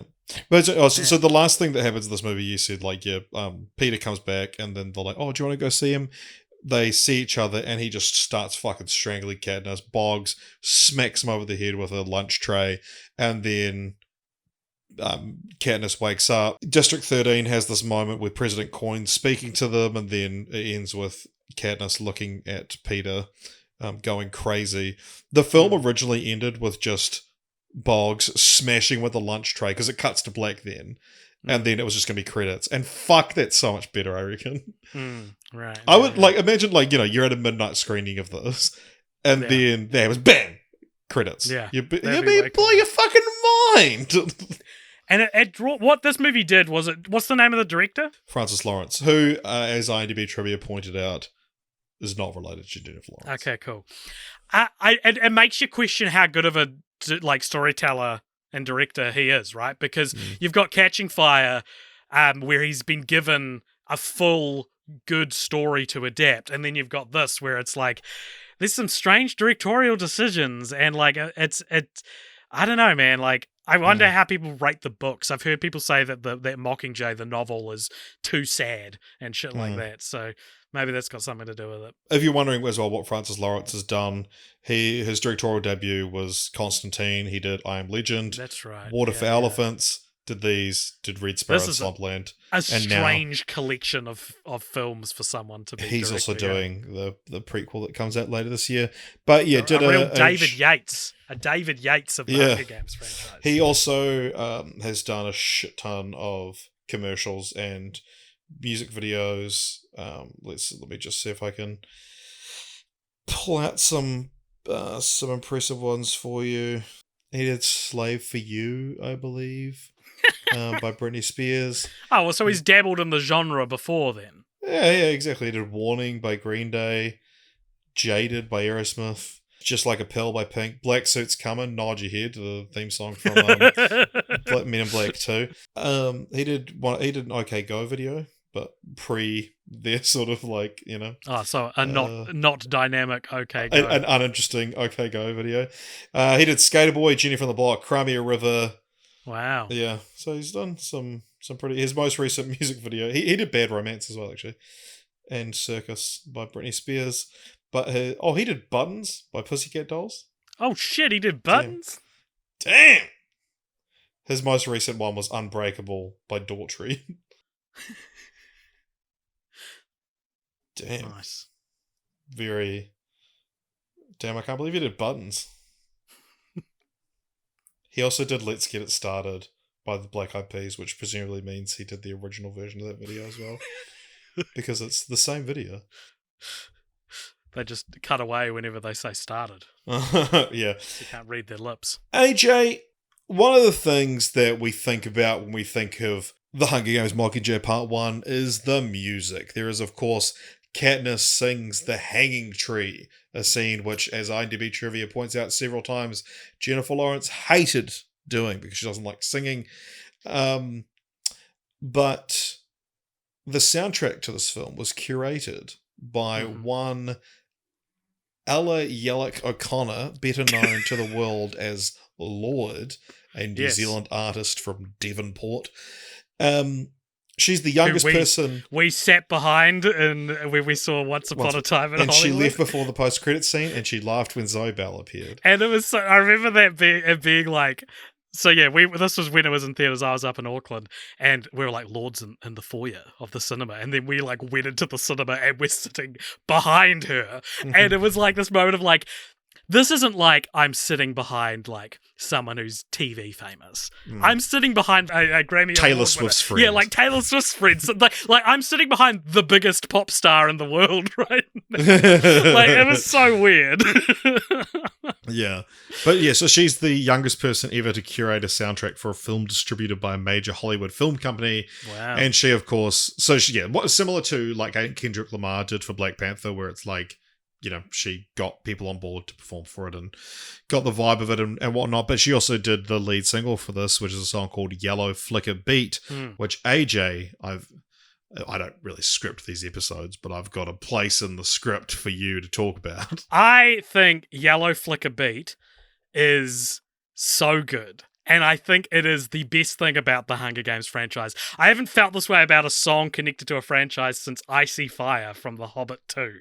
Like, I think... Interestingly, Ed Sheeran wrote 3 songs for Catching Fire that were all rejected. Oh, cool! I catch fire inside the mountain. I think Yellow Flicker Beat, if you haven't listened to it, go and listen to it. I reckon it has this fire in it that gets me more... Catching.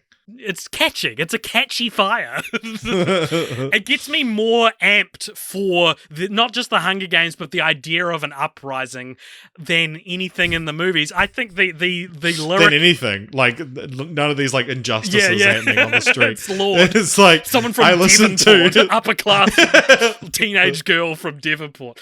I think the lyric and the chorus, they used to shout my name, now they whisper it, is such a fucking good lyric and tells you, like, I feel like that's what these movies are shooting for, and it's what they fall just shy of. I think. Do you want to explain what that lyric means and why you're so fond of it? Well, because it's basically saying, like, I used to be this, like, icon. I used to be this, like, symbol of hope that people would. They didn't literally shout her name, but they'd do the Mockingjay symbol. But now it's so controversial and everything's gone underground that now if you say the name too loud, you'll get arrested, you know? Like, now you're drama. You used to be drama, and now you're drama. I don't know. I think it's such a Should good we have a look song. at what Genius Lyrics says? Okay. In Catching Fire, oh my god, in Catching Fire, many people would rave and laud for Katniss's name because she's famous as a controversial Hunger Games victor. However, Katniss is no longer the victor that everyone would clamour. She now has become Panem's only and sole hope of freedom. A lot of, like, redundant and weird phrasing in this. Taken from the perspective of those in the capital, this shows the severity of Katniss's presence. Prior to the end of Katniss's first Hunger Games, the victors and competitors were not a threat to the capital's power. Cheering for a girl whose life is expendable held no implications past entertainment. However, her new status as the symbol of the rebellion has made her dangerous, threatening the power of the capital. Light-hearted cheers have been replaced with hushed discussions on how to deal with the issue of a Katniss-induced war. Totally. War and feuds ensued due to Katniss's act of rebellion. The districts now whisper her name as a beacon of hope, and in the capital there's fear that her actions lead to war. They have waited for a beacon, an idol, a leader to their war. In this case, it's Katniss herself. So, also interesting to point out about Yellow Flicker Beat is this was the first post-Pure Heroine song we heard from Lorde. So, like, you know, she burst onto the scene with this debut album that was crazy. It was this new sound no one had heard. It was from a teenage girl from New Zealand. And the Yellow Flicker Beat sort of proved she's not a one-hit wonder. Or, like, not a... One album wonder. Yeah. Yeah. And look, I'm by no means, like, a massive Lorde fan. I actually don't really like Lorde. I don't mind her music. I like a lot of the stuff on Pure Heroine. But they used to shout my name, now they whisper it. Feels like something like some scholar said 200 years ago. That's like, it's like, we have nothing to lose but our chains, or like, this is how the world ends, not with a bang, but with a whimper. Like, to me, it's like that well written. Like, I think it's such a good line, and I wish, much like Icy Fire by Ed Sheeran, I wish the franchise lived up to how that song makes me feel about the subject matter of the franchise. Anything else? Stanley Tucci's barely in these last two, and I think the films suffer from it. I don't know how you'd put him in it any more than he is, but yeah, I don't know. I think, like, because the way they, again, like I said before, with Effie, she gets caught up in the, like, rebellion, and there's, I would have liked more focus on like, sort of like a big character journey for her to be like, what it would be like to be so, like, obliviously wealthy that, you know, like, because who she is in the first movie is, like, I get the sense she never really, like faces the reality of her role. Yeah, she never stopped to think about it. Yeah, and then I was also very confused. I looked this up, but like, what is Effie's job? But she's District 12's escort. So so she's a capital citizen, and I'm like, is she just like a face of it? Is she like a presenter or what? But yeah, so it's like each district has an Effie essentially. Yeah. And then she has to Primrose Everdeen.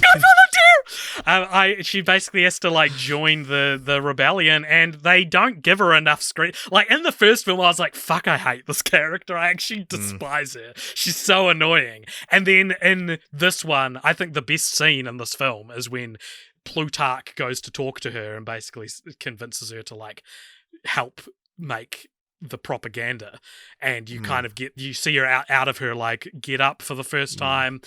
And I wish there was more of that. I wish, because it's very cool to take a character you hate, and then by the end you're like, this character fucking rocks. And they don't go for it with Effie. Yeah, you know? in I the feel like they book, should've. she appears very briefly at the end of Mockingjay, and that's her only appearance in the book.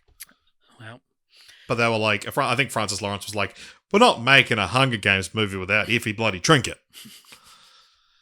I mean, it's a good half of an idea, much like this film. Yeah, so this film, interestingly, is dedicated to Philip Seymour Hoffman. He died just before it came out. That's right. He died about 2 weeks before finishing filming the second film, which we'll move on to now. The Hunger Games Mockingjay Part 2 came out in 2015. This is the second film we've covered, which came out in 2015 and featured an actor who died while the movie was in production after Furious 7. Paul Walker. Again, directed by Francis Lawrence. They don't try to put Plutarch in this film as much as they had to put Brian. No, there's like 2 or 3 scenes he hadn't shot yet.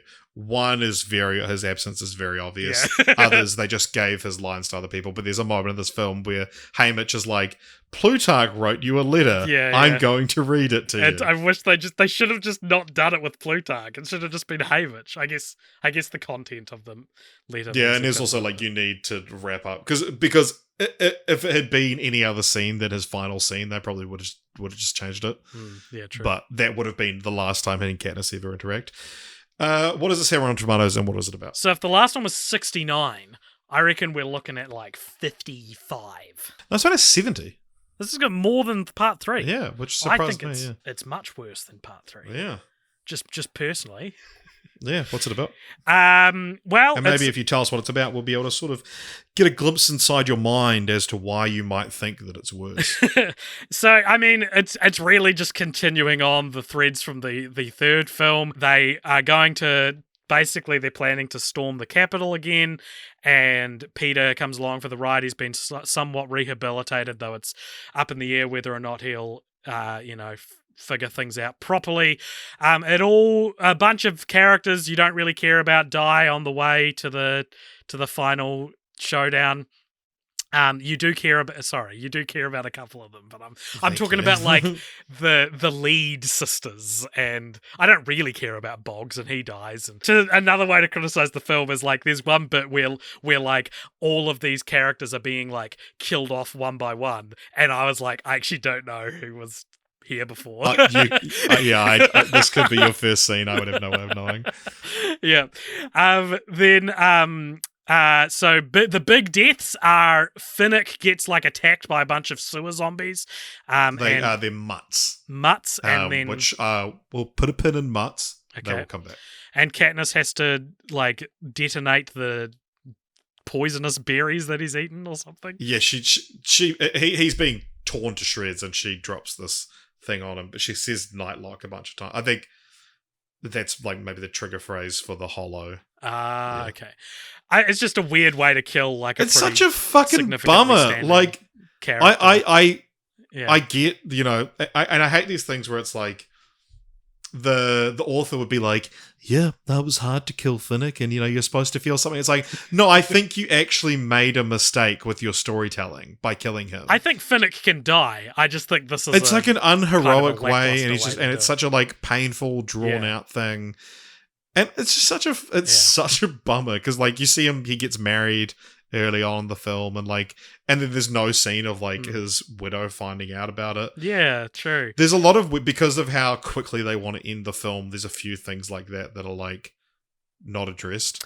And probably the other big death I would say is Primrose Everdeen. The impetus of the whole fucking franchise is killed in a bombing just outside the Capitol. And that I knew Prim died. I'd heard that years and years ago. And I was just like, that I haven't read this book, but I imagine that would frustrate the shit out of me, because it's like, that's the whole fucking point. God, you'd have lost so much that it's just frustrating. You're supposed to feel you're supposed to. But there's a difference when it's like borderline, you're like MacGuffin. Like to me, it's like, well, she didn't need to volunteer as tribute then. She's only going to survive. You didn't have to do any of this. More years. But yeah, didn't have like to do any of this. So the bombing outside the Capitol, what's the deal? So we're led to believe that it is the Capitol. So the Capitol basically say, hey, these fugitives are coming to attack us. Why doesn't everyone come to my mansion, President Snow's mansion? And what we'll do is we'll protect you. And then they drop bombs. And you're led to believe that the Capitol decide that it's not worth it and would rather kill the rebellion. Yeah, kill all like Capitol citizens to also kill the rebellion. And an interesting move that I don't hate, Katniss is knocked out, and the climax happens off screen. We're told that after the bombing, everyone turned on the Capitol, and the rebels were able to just walk in and get President Snow. There's a great another video essay to shout out by Just Right that talks about the nature of rebellions, and he talks about how like this scene is actually quite good because its message is like one person doesn't end a rebellion. Like you'd like a rebellion is, you can't have ego in a rebellion because it's just got to be whoever gets in, you know. So everything seems like it's getting back on track. Then Katniss goes and visits a still living President Snow who's like hanging out in a green room or something. A greenhouse. Not a green in a green room. He's getting ready to talk to Caesar Flickerman. That wouldn't be that weird. I mean, we see green rooms in other places in the series. And he basically says to her, he's like, "Oh, sweet girl. Oh, sweet Katniss. We promised to never lie to each other, and you need to know that it was actually Julianne Moore who did it. It Playing was herself. President Coyne herself, who's currently vying for the new head of the democratically elected government." And he's like, they did it because they knew this would happen, and they were right. And so they then go to a meeting with the victors, the living victors go to a meeting with President Coyne, who says, "Hey, why don't we have a symbolic Hunger Games where we kill off all the bad guys instead of executing everyone all at once?" And then Katniss is like, "Fine, but I get to kill President Snow." And so at the ceremony where she's going to fire the arrow that'll presumably start the symbolic Hunger Games, which we don't actually see happen, she instead shoots President Coyne, who's just behind him, in a move which, like, if I was President Coyne, I feel like I'd see that. I'd get out of the way. but at the same time, you could argue that it's like her hubris and... Her hubris, of course.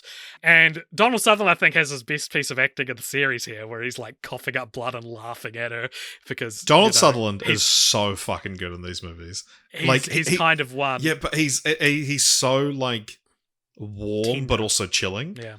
And and apparently he like really vied for the role. He read the script by accident or something like that, and then like sent a video to the director begging for the role. Essentially, wow, cool, yeah. That's cool. And the people tear him to shreds. We find out that Gail was somewhat behind this like war crime. My flatmate yesterday, she walked into me like watching the last bit of the movie and was like, "Oh, what happened to the other guy she was into?" And did he die? Did they break up? And I was like, "Oh, well, he committed a war crime, so she doesn't really like him anymore." And it ends with her and Peter living together. We see a scene sometime in the future where they have children together, and she's talking to her baby and saying like, "One day I'll tell you what all this was for." And that's the end of the Hunger Games. Yeah. To clarify, like Hunger Games Mockingjay Part 1, I don't really like because it's kind of just a boring movie where not enough happens. This is one of these things where it's this classic like AJ complaining about Marvel villains thing where like it does something that I ideologically despise, which is like you have this whole series that is about the revolution, the uprising of the lower class against the bourgeoisie. And then in the last fucking act of the story, they go, "But you know that President Coyne, she's pretty bad. She's willing to stoop pretty low." And it insists still at the end of this franchise that's about a revolution, it insists that there's evil on both sides, which is not something that couldn't happen, but it's like, this is a parable. I would say an argument of that like there's this idea that people who want power shouldn't have it. And that I think once you see, the rebellion comes from a good place, but President Coyne, when, she's the leader of the rebellion, you realize they're like, oh no, she's actually just someone that wants to be in power. And so there's an issue with her, because it is Commander Paler becomes the...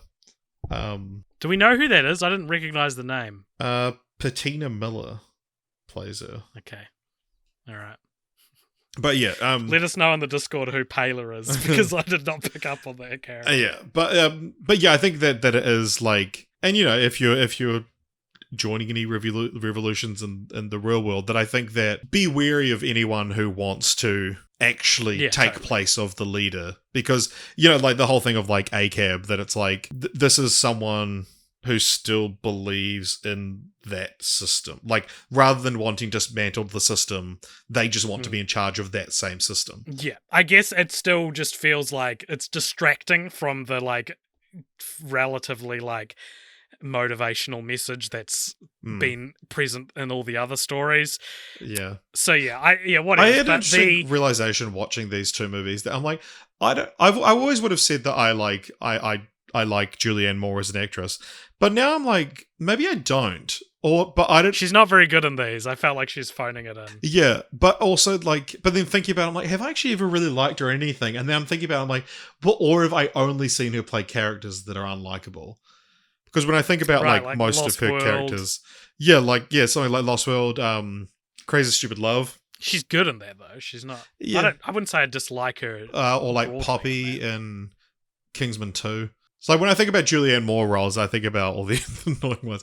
But yeah, there's funny that you talk about how she's not particularly good in these. But there's plenty of scenes which are President Coin, Plutarch Heavensby, and Katniss Everdeen talking, and it's like, this is 3 Academy Award winners all phoning it in. Like, and what other franchises do you see that in? Yeah, true. One of them's dead. One of them's not in the room, presumably. Well, he was at the time, and gives the best performance. There's got to be some like situations where they've digitally like inserted him into other scenes, though. So I don't like that aspect of it. I also, as I sort of wanted to talk about before with Peter and Katniss's relationship, and I genuinely think that Jennifer Lawrence is going against direction potentially here, because I read her performance as I've never been in love with Peter. And at the end, when she goes into bed with him and they hug and then we flash forward to a future with them, I'm very curious about what this looks like in the books, because I think a richer way to do this that I think the films don't tap into is to be like, yeah, she kind of settled and had kind of a shitty life where she was never really like in love with the father of her children.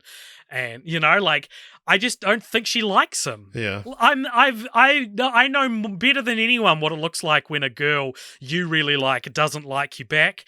And this is what it looks like. I'm seeing all the same signs of someone who just wants to be friends. Oh, yeah. And, you know, like, I if anyone's read the book, please let me know, because I just don't think she picks him over Gale. I think Gale disappoints her and she falls out of love with him, and then she just feels like that's all she's allowed to do, all she can do. I think that there's an interesting thing you get with Jennifer Lawrence.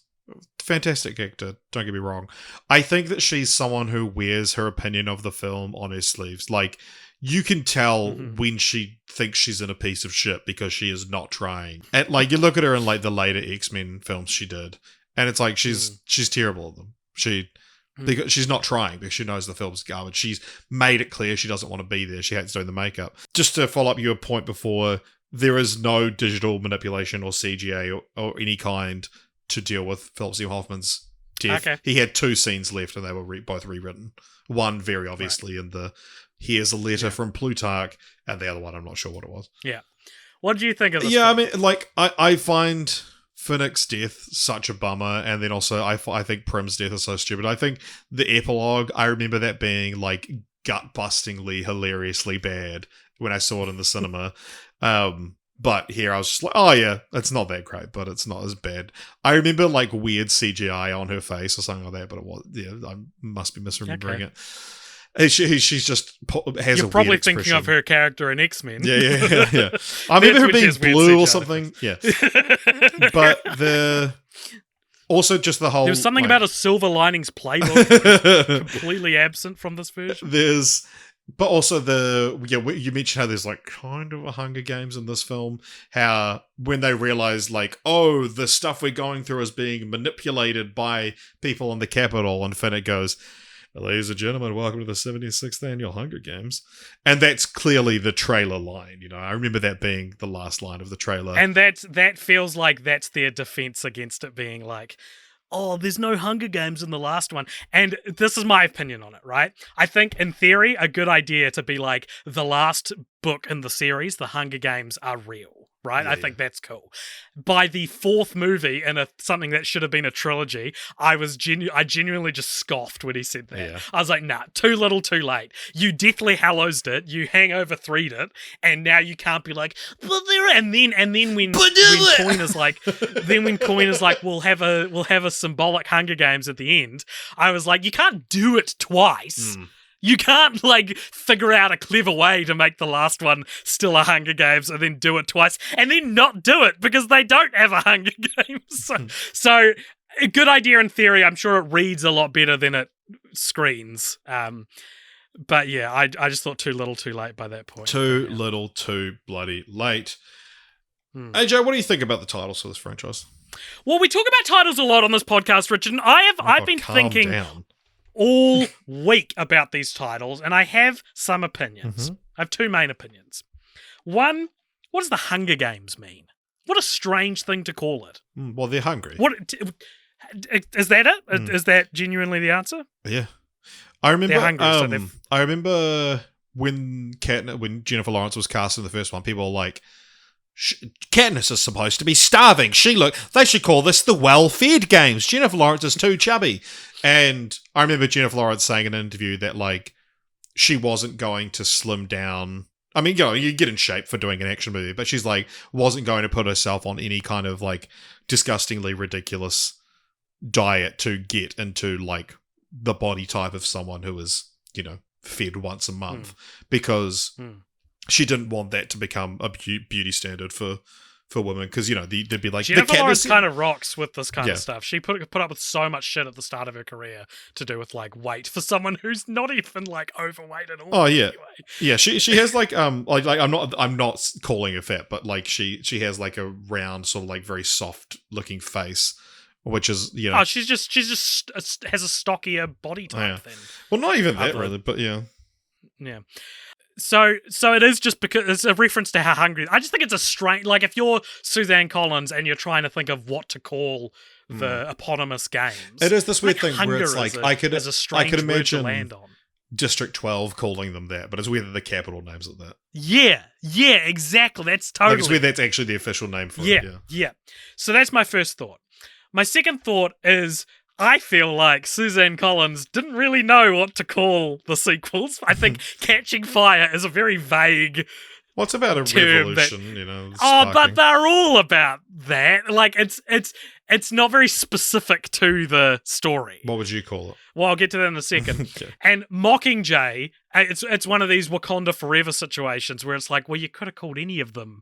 You could switch around all these titles, except maybe the Hunger Games. Yeah.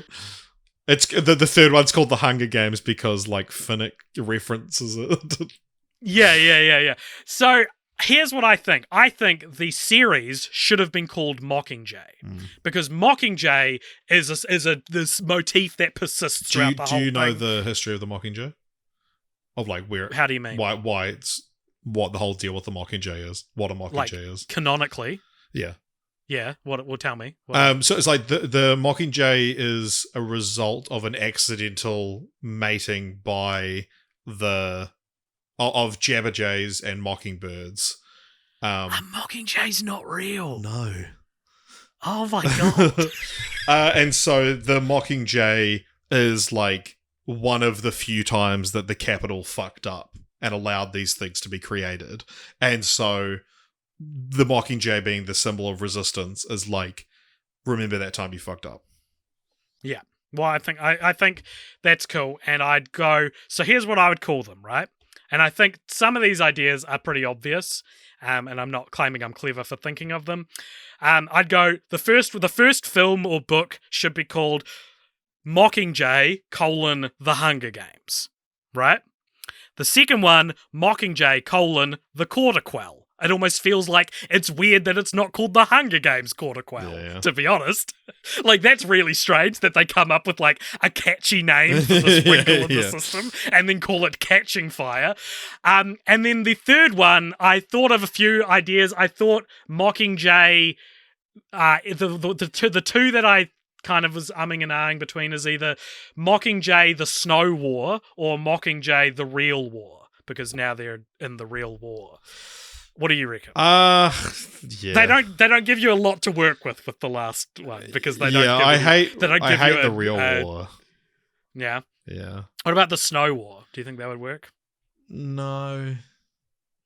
Well, let me put it this way then. If I was writing these series, I would put some kind of like cheap thing in the third book. The third one's called Mockingjay 3. No, I'd make up a term. I'd call the war something, like I'd give it a name that for the sole purpose of giving it. You can come up with something interesting considering that you're meddling in the law yourself that you invented. But I would put something kind of like in there that allows you to call it by something, because I think by calling it the Hunger Games, you're hooked to include it in the third story, which is clearly very uninterested in it.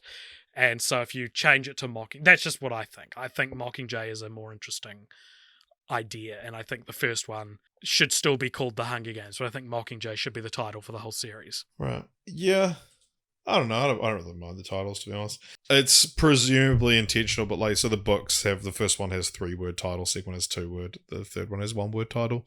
I don't really like that though. I don't like when we lose words in in a titling sequence. I like to gain words. I think there should be more words.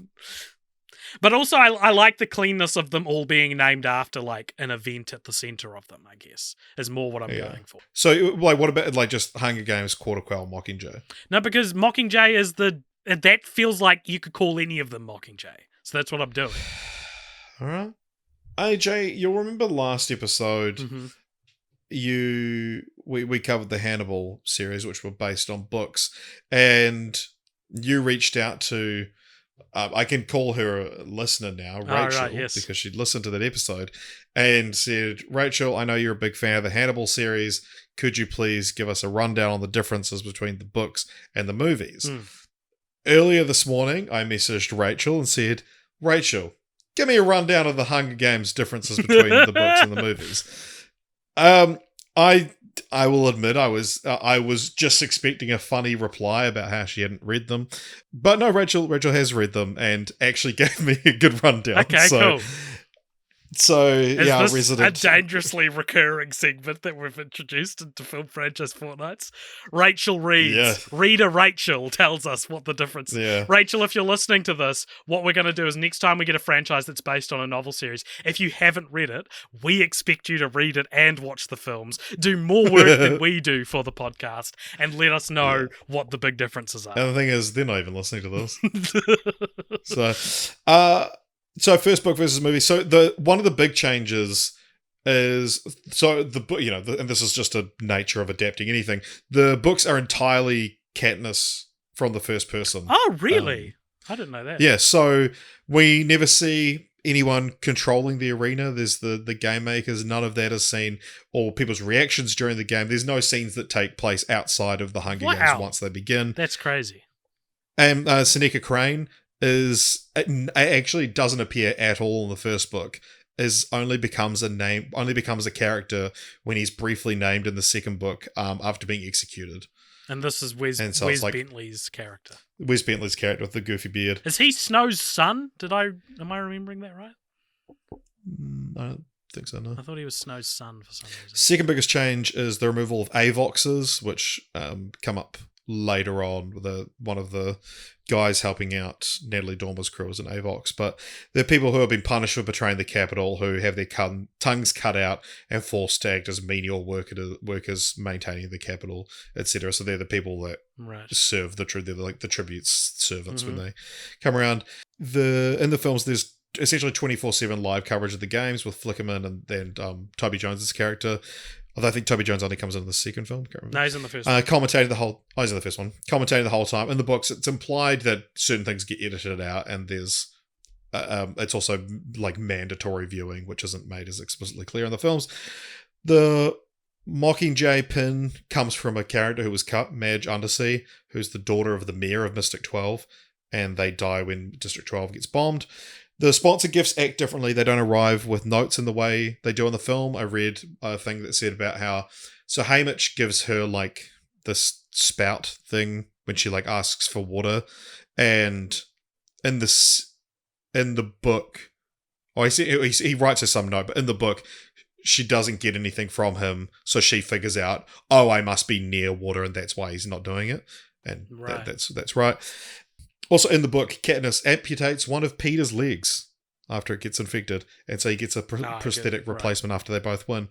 And I feel like any sort of amputation is always like removed, and I know it's in The Walking Dead. Rick Grimes gets his hand cut off like quite early in the comic series. Yeah, right. And when they adapted it in the TV show, they were just like, in a comic, the example they use is like, in a comic, you can have a panel where he's grabbing a jar, and in the next panel, the jar is open. On a show, you have to show every step of that process, or people are going to start wondering, how did he do that with only one hand? Also, one of the other big changes that Rachel Dix didn't mention, but it's one I remember reading about, at the end of the Hunger Games, they are attacked by these giant dogs. In the book, those are mutts, which we see in Mockingjay Part 2. Right. And they're like these sometimes upright, zombie-looking monster things who have the faces, or at least the eyes, of the other tributes that have died. Right. So it's like supposed to be, not only are they these horrible monsters chasing after you, but they're also supposed to be showing you the guilt. There's this weird magic that feels like it's undercurrent to the like otherwise just sort of like grounded dystopia of, like all the animals feel like they're from a fantasy, even though this is supposed to be set in like a distant future Earth. Yeah. But so that's the first book. Catching Fire, Rachel mentions that it has very minor differences, but there's a couple that are listed here. In the film, the idea of victors being called back for the Quarter Quell comes from both Snow and Heavensbee. In the book, it's assumed to all be Snow, because after rescuing Katniss, Heavensbee says that he had no idea they would make her a tribute again. We get details about Haymitch's Hunger Games in the book, which I've already mentioned. Peter only kills Brutus in the book. Also, he can't swim, so Finnick has to save him at the beginning, really just making Peter more pathetic in the books. And for Mockingjay Part 1 and 2, I mentioned Effie only appears at the very end. Peter's rescue mission is entirely off-screen, in quotation marks. What an exciting part of your novel to put off-screen. Yeah. But I guess it's that first-person narrative thing. Also, the other scene Rachel's pointed out that was for Philip Seymour Hoffman is that showing Katniss Cinna's sketchbook, which was given to Effie, is a Heavensbee scene. Katniss distrusts Coin fairly early on in the book, and they're way more at odds in the books. Because Coin doesn't even seem like really that much of a villain until like halfway through the second movie. Yeah, it's the fourth movie. Finnick's death is actually a lot more sudden in the book. He gets decapitated pretty quickly. Coin doesn't give a speech at Snow's execution of the books, only in the film, and the bombings are a lot more gruesome in the novel. According to the wiki, Katniss like focuses on this girl looking for her mum who's been killed, and there's like it's just a lot more sort of visceral. Francis Lawrence has said in an interview that they had to be watered down, as they believed that most parents would have walked out of the theatre after they saw such violence. Most of the pods depicted in the novel during these scenes do not appear in the film adaptation, as they believed them too violent and too time-consuming. So that is the fucking Hunger Games. Alrighty. Richard, time to continue the franchise. Here's my continue the franchise, Richard. We do another film where we follow a young President Snow, the uprising of one President Snow. AJ, you dumb fucking cunt. There's already not only a book but there's a film coming on the way. So it's called The Hunger Games: The Ballad of Songbirds and Snakes. Again, such a broad could apply to any of the title. The book came out in 2020, right in the middle. It was received a virtual launch. Wow. And a audiobook read by Santino Fontana from Crazy Ex-Girlfriend was released simultaneously. And there was a movie coming out in 7 months from. So what do we know about this thing? Monday. What do we know about it? Yeah. Well, I mean, the book is out, so you can just read the plot if you want. I can tell you that it stars Tom Blythe as Coriolanus, or Corio Snow, who's a mentor for the upcoming 10th Hunger Games and is the future president of Pan Am. So it's not how did the Hunger Games start, it's how did Snow rise to power, I guess. Right. Rachel Zegler plays his love interest, who is a female tribute from District 12, who I guess we know doesn't survive if we know that Haymitch was the first one to win. Also stars Hunter Schafer, Jason Schwartzman, Peter Dinklage, Viola Davis. Okay. I was like, Yeah. I'm not recognizing a lot of these names, but then you got to those last three. But yeah, so the Peter official plot Dinklage is a very synopsis Haymitch type character, actually. I'm surprised, he would have been a good Haymitch. he plays the Dean of the Academy and co-creator of the Hunger Games. Viola Davis is the head game maker. It's weird to do a prequel and not do the first Hunger Games, eh? Because, now you can't really do that now. You've already blown your origin story too early. Maybe it'll be good. I don't know. Do you think it'll be good? Was the book well received? Let's go to reception. Received generally positive reviews from critics. Overall, upon its release, they had overall mixed reception, but yeah, generally sort of positive. But anyway, sorry, where are we? The official synopsis given by Lionsgate for the film is years before he would become the tyrannical president of Pan Am, 18-year-old Coriolanus Snow is the last hope for his fading lineage, a once proud family that has fallen from grace in a post-war capital. With the 10th annual Hunger Games fast approaching, the young Snow is alarmed when he is assigned to mentor Lucy Greybeard, the girl tribute from impoverished District 12, but after Lucy Gray commands all of Pan Am's attention by defiantly singing during the reaping ceremony, Snow thinks he might be able to turn the odds in their favour. Uniting their instincts for showmanship and newfound political savvy, Snow and Lucy Gray's race against time to survive will ultimately reveal who was a songbird and who is a snake. Oh my god. Wow. So this is Rachel Zegler from... Yeah. West Side Story, yeah, and Shazam! Fury of the Gods. This is one of her sort of pretty good filmography straight off the bat. Yeah, West Side Story, Shazam. She's playing Snow White as well. Yeah, nice. So good for her. There's also, I would be, if we're doing little callbacks to last episode, you mentioned the Silence of the Hams. Yes. As I already mentioned, there is the Starving Game. There's the Hungover Games, which I mentioned, which combines the two as well as a bunch of other ones. That's by Josh Stolberg, not who wrote Good Luck Chuck, and he wrote Jigsaw, Spiral from the Book of Saw, and Soy random, but he directed that. And our old buddies Jason Freeberg and Aaron Seltzer also made the Starving Games. Yes. And interestingly, I've got a well-documented fan theory about Freeberg and Seltzer, that they are actually Steven Soderbergh in disguise. Yeah. And it'd be pretty crazy to gather any evidence from this, wouldn't it? But what if I told you that... So this came out in 2013. The only film in which Steven Soderbergh has ever worked as a second unit director was the first Hunger Games. My God. I'm just asking questions. Who do you think would win in a fight between Suzanne Collins, J.K. Rowling, and Stephanie Meyer?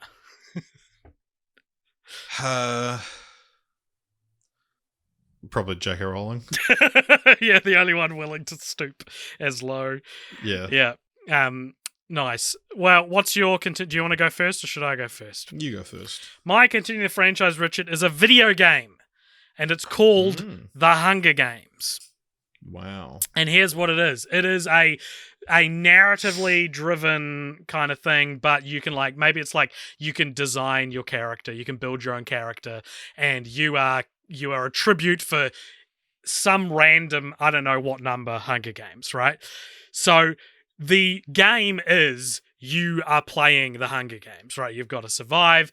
Maybe it's very open world. Maybe it's you can kill people in whatever order you want. And you can play the whole game and you can be the victor of the Hunger Games, right? And that the credits roll, you've completed the game. What you're not told, but can discover for yourself, is that if after someone's killed, you watch the hovercraft come along and pick up their body in a stretcher, you, the player, if you use your savvy and you're cunning, Richard, you can jump onto the stretcher and go up into the ship where you can then kill everyone in the ship.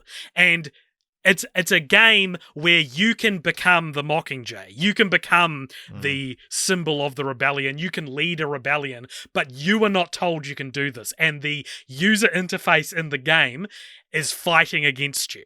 So, like, you get up there and you start killing, and like, maybe it's like a voice that speaks to you or something. And if you play the game normally, it's just like, there is health in that crate over there. It starts to be like, you should leave this. This is not an area that you should be in, and sort of thing. And so I like the idea of this game where there's the secret second game in it if you look for it. And I think the Hunger Games is a great way to do this. And like, people will play it and be like, what ending did you get? Did you become the victor, or did you get out of the Hunger Games?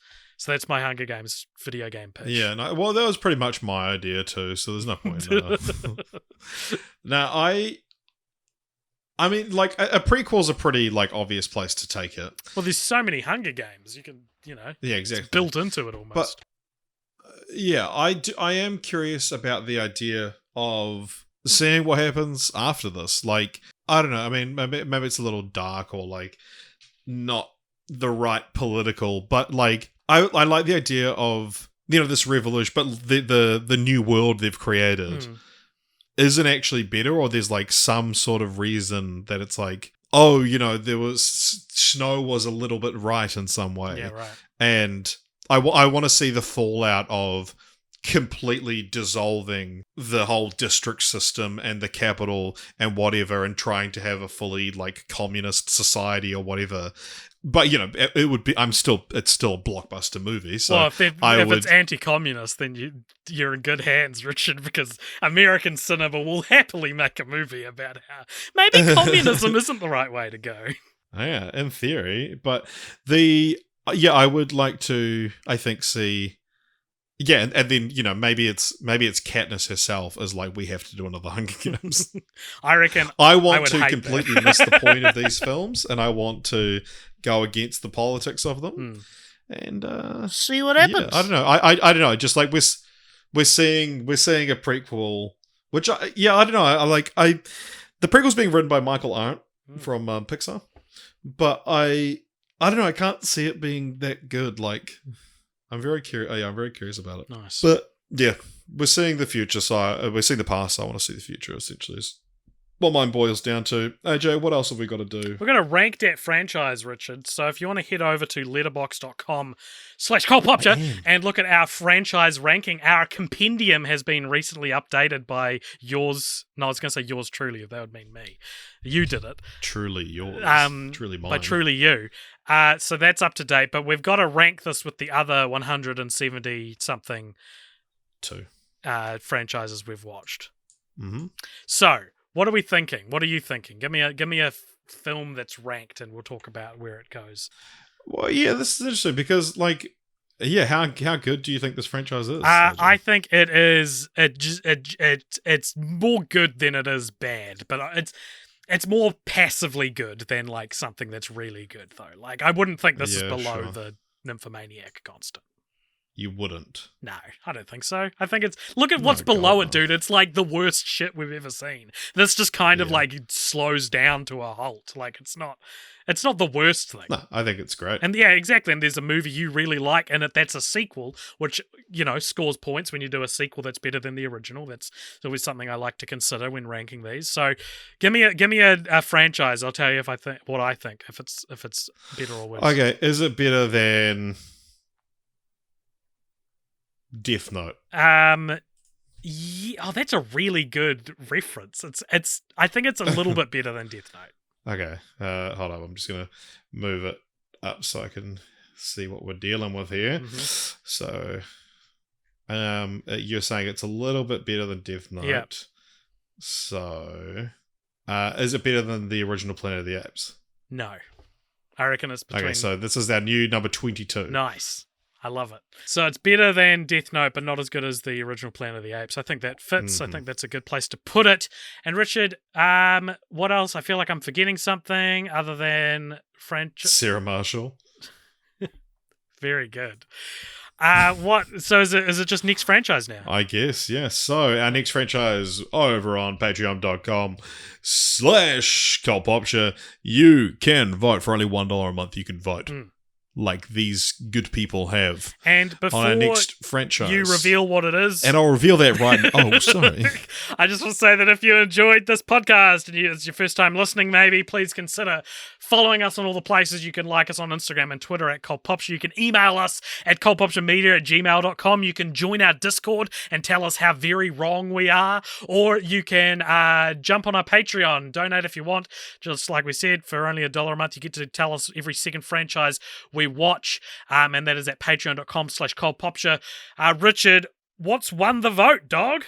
What's won the vote is just checking for any last minute changes to the voting, but I don't think we're going to get that this time. The winner is Ip Man. So it's Ip Man. It's not IP Man, as I've been calling it my entire life. Yeah, no, it's Ip Man. What does that mean? Based on, it's a real guy. What? Okay, don't tell me anything else. I know nothing about this series. Yeah, I've seen the first two. So the interesting thing, though, and maybe this is more of a off-pod conversation. So there is Ip Man 2, Ip Man 3, Master Z, Ip Man Legacy, and Ip Man 4, the finale. But there is also another franchise based on the actual guy. Nah, that's not the same thing. Yeah. We don't have to. What's that franchise called? Ip Man. What? Yeah. Okay. This is confusing me, but I don't think that's at all in play. Yeah, well, it's just interesting that there's essentially two franchises made out of biopics, I guess, about. Right. Well, maybe what we can do is actually get Rachel to watch the other one and tell us Yeah, the yeah, differences and give us the between... big differences. Yeah. Alrighty, well, tune in So next... but we will be watching the Donnie Yen starring Ip Man film series. Yep, so tune in next fortnight for that. Next week, we're going to be doing our third Meeting of the Elders episode. So if you are a cult elder over on our Patreon, head on over to the Discord and tell us your thoughts on the previous 3 episodes that we've done. So that's Hunger Games, Richard's Riddles, and Hannibal, and we will address some of your thoughts or concerns or ideas in the next episode of Meeting of the Elders. And stay tuned for the post-credit scene, which is coming at you after this music ends. Feel free to send in riddles for AJ to give me or me to give AJ. There we go. Richard, here's a riddle if you for send you. if you send in a riddle and say this is for Richard to give AJ or AJ give Richard, we promise we will not read. Or you could just DM one of us. Yeah. So yeah, tune in for that next week, and stay tuned for the post-credit scene after this music ends. And I'm trying to think of a Hunger Games-esque ending sting to go out on. May the odds fucking rock for you. May the odds fucking rock. We didn't talk about the May the odds be ever in your favor, which is what they clearly wanted this film's legacy to be. This franchise's legacy. And instead, for me, it's they used to shout my name, now they whisper it. Damn, AJ! AJ! I volunteer as tribute. Because she shouts it. Anyway. Welcome along to the post-credit scene. This is a segment at the end of each episode. If you donate $5 or more over at patreon.com/cultpopture, you get to give us something to talk about in the post-credit or someone. And Richard, who's this one from and what is it? Today's one comes to us from James Baston, who says, "Hey, Cultpopture, hey. Hope you're well. Yeah. I'm well too. Yeah. What do you think? Who do you think is the most overrated director and why? Yours sincerely, James Baston." What do you think? Well, there's a little director who's made just over a dozen films now. Who everyone, if you look at their average rating on Letterboxd, it's pretty fucking high. And, I don't think they necessarily deserve to be that high. Okay. I think we all know who we're talking about. Talking about Alexander Jones. Oh, this is very mean. I feel like I'm not I feel like I'm not right. Well, I don't think that, if you looked at, your average. I mean, most of your films are on like a 4 point something average. Yeah, but that's because 3 people are watching them, and one of them's me. Yeah, no, if they all should be. Yeah, I mean, you probably have one of the highest concentrations of 5-star ratings on the site. Well, good. Let's hope it. And I don't think you're better than, your Paul W.S. Andersons or your Brett Ratners. Why are you doing this? Why be mean? You can say me. I don't know, because I felt like I was getting withdrawals. No, actually, do you know what? I think I'm going to change the question. I'm going to say who I think is the most underrated director, and I think it's you. Oh, thank you so much. I was really tossing up in my head if I should say me or you. Right. No, in terms of actual answers to this, I mean, actual directors. yeah. Who's coming to mind? I mean, the ones that come to mind, but the two of the sort of most beloved, highly rated directors that I like, but I'm not on board with as much as other people necessarily, would be Quentin Tarantino and Wes Anderson. Right. Well, my answer is similar. I'm living through, and I probably talked about this on a previous episode. I think Edgar Wright. I don't think I like Edgar. Oh, yeah. I love Hot Fuzz. I don't think I like his films particularly outside of Hot Fuzz. I think that The World's End isn't very good. I think Baby Driver is okay. I think Last Night in Soho wasn't very good. So, like, he doesn't really bat for 10 for me, and I didn't realize that because of how, like, much people love his style and how much his style is replicated.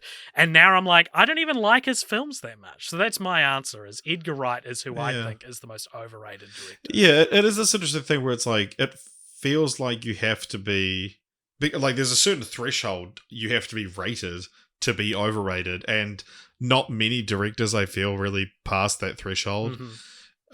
So which is why I feel like I have to go for like a boring answer, like one of them. I mean, yeah, I can't think of anyone else that I just like don't get. Brett Ratner. Overrated. It's dog shit films. He's like, people like them too much. Dog shit films, dog shit person. Bryan Singer. Okay, these are very, very white knight choices for overrated directors.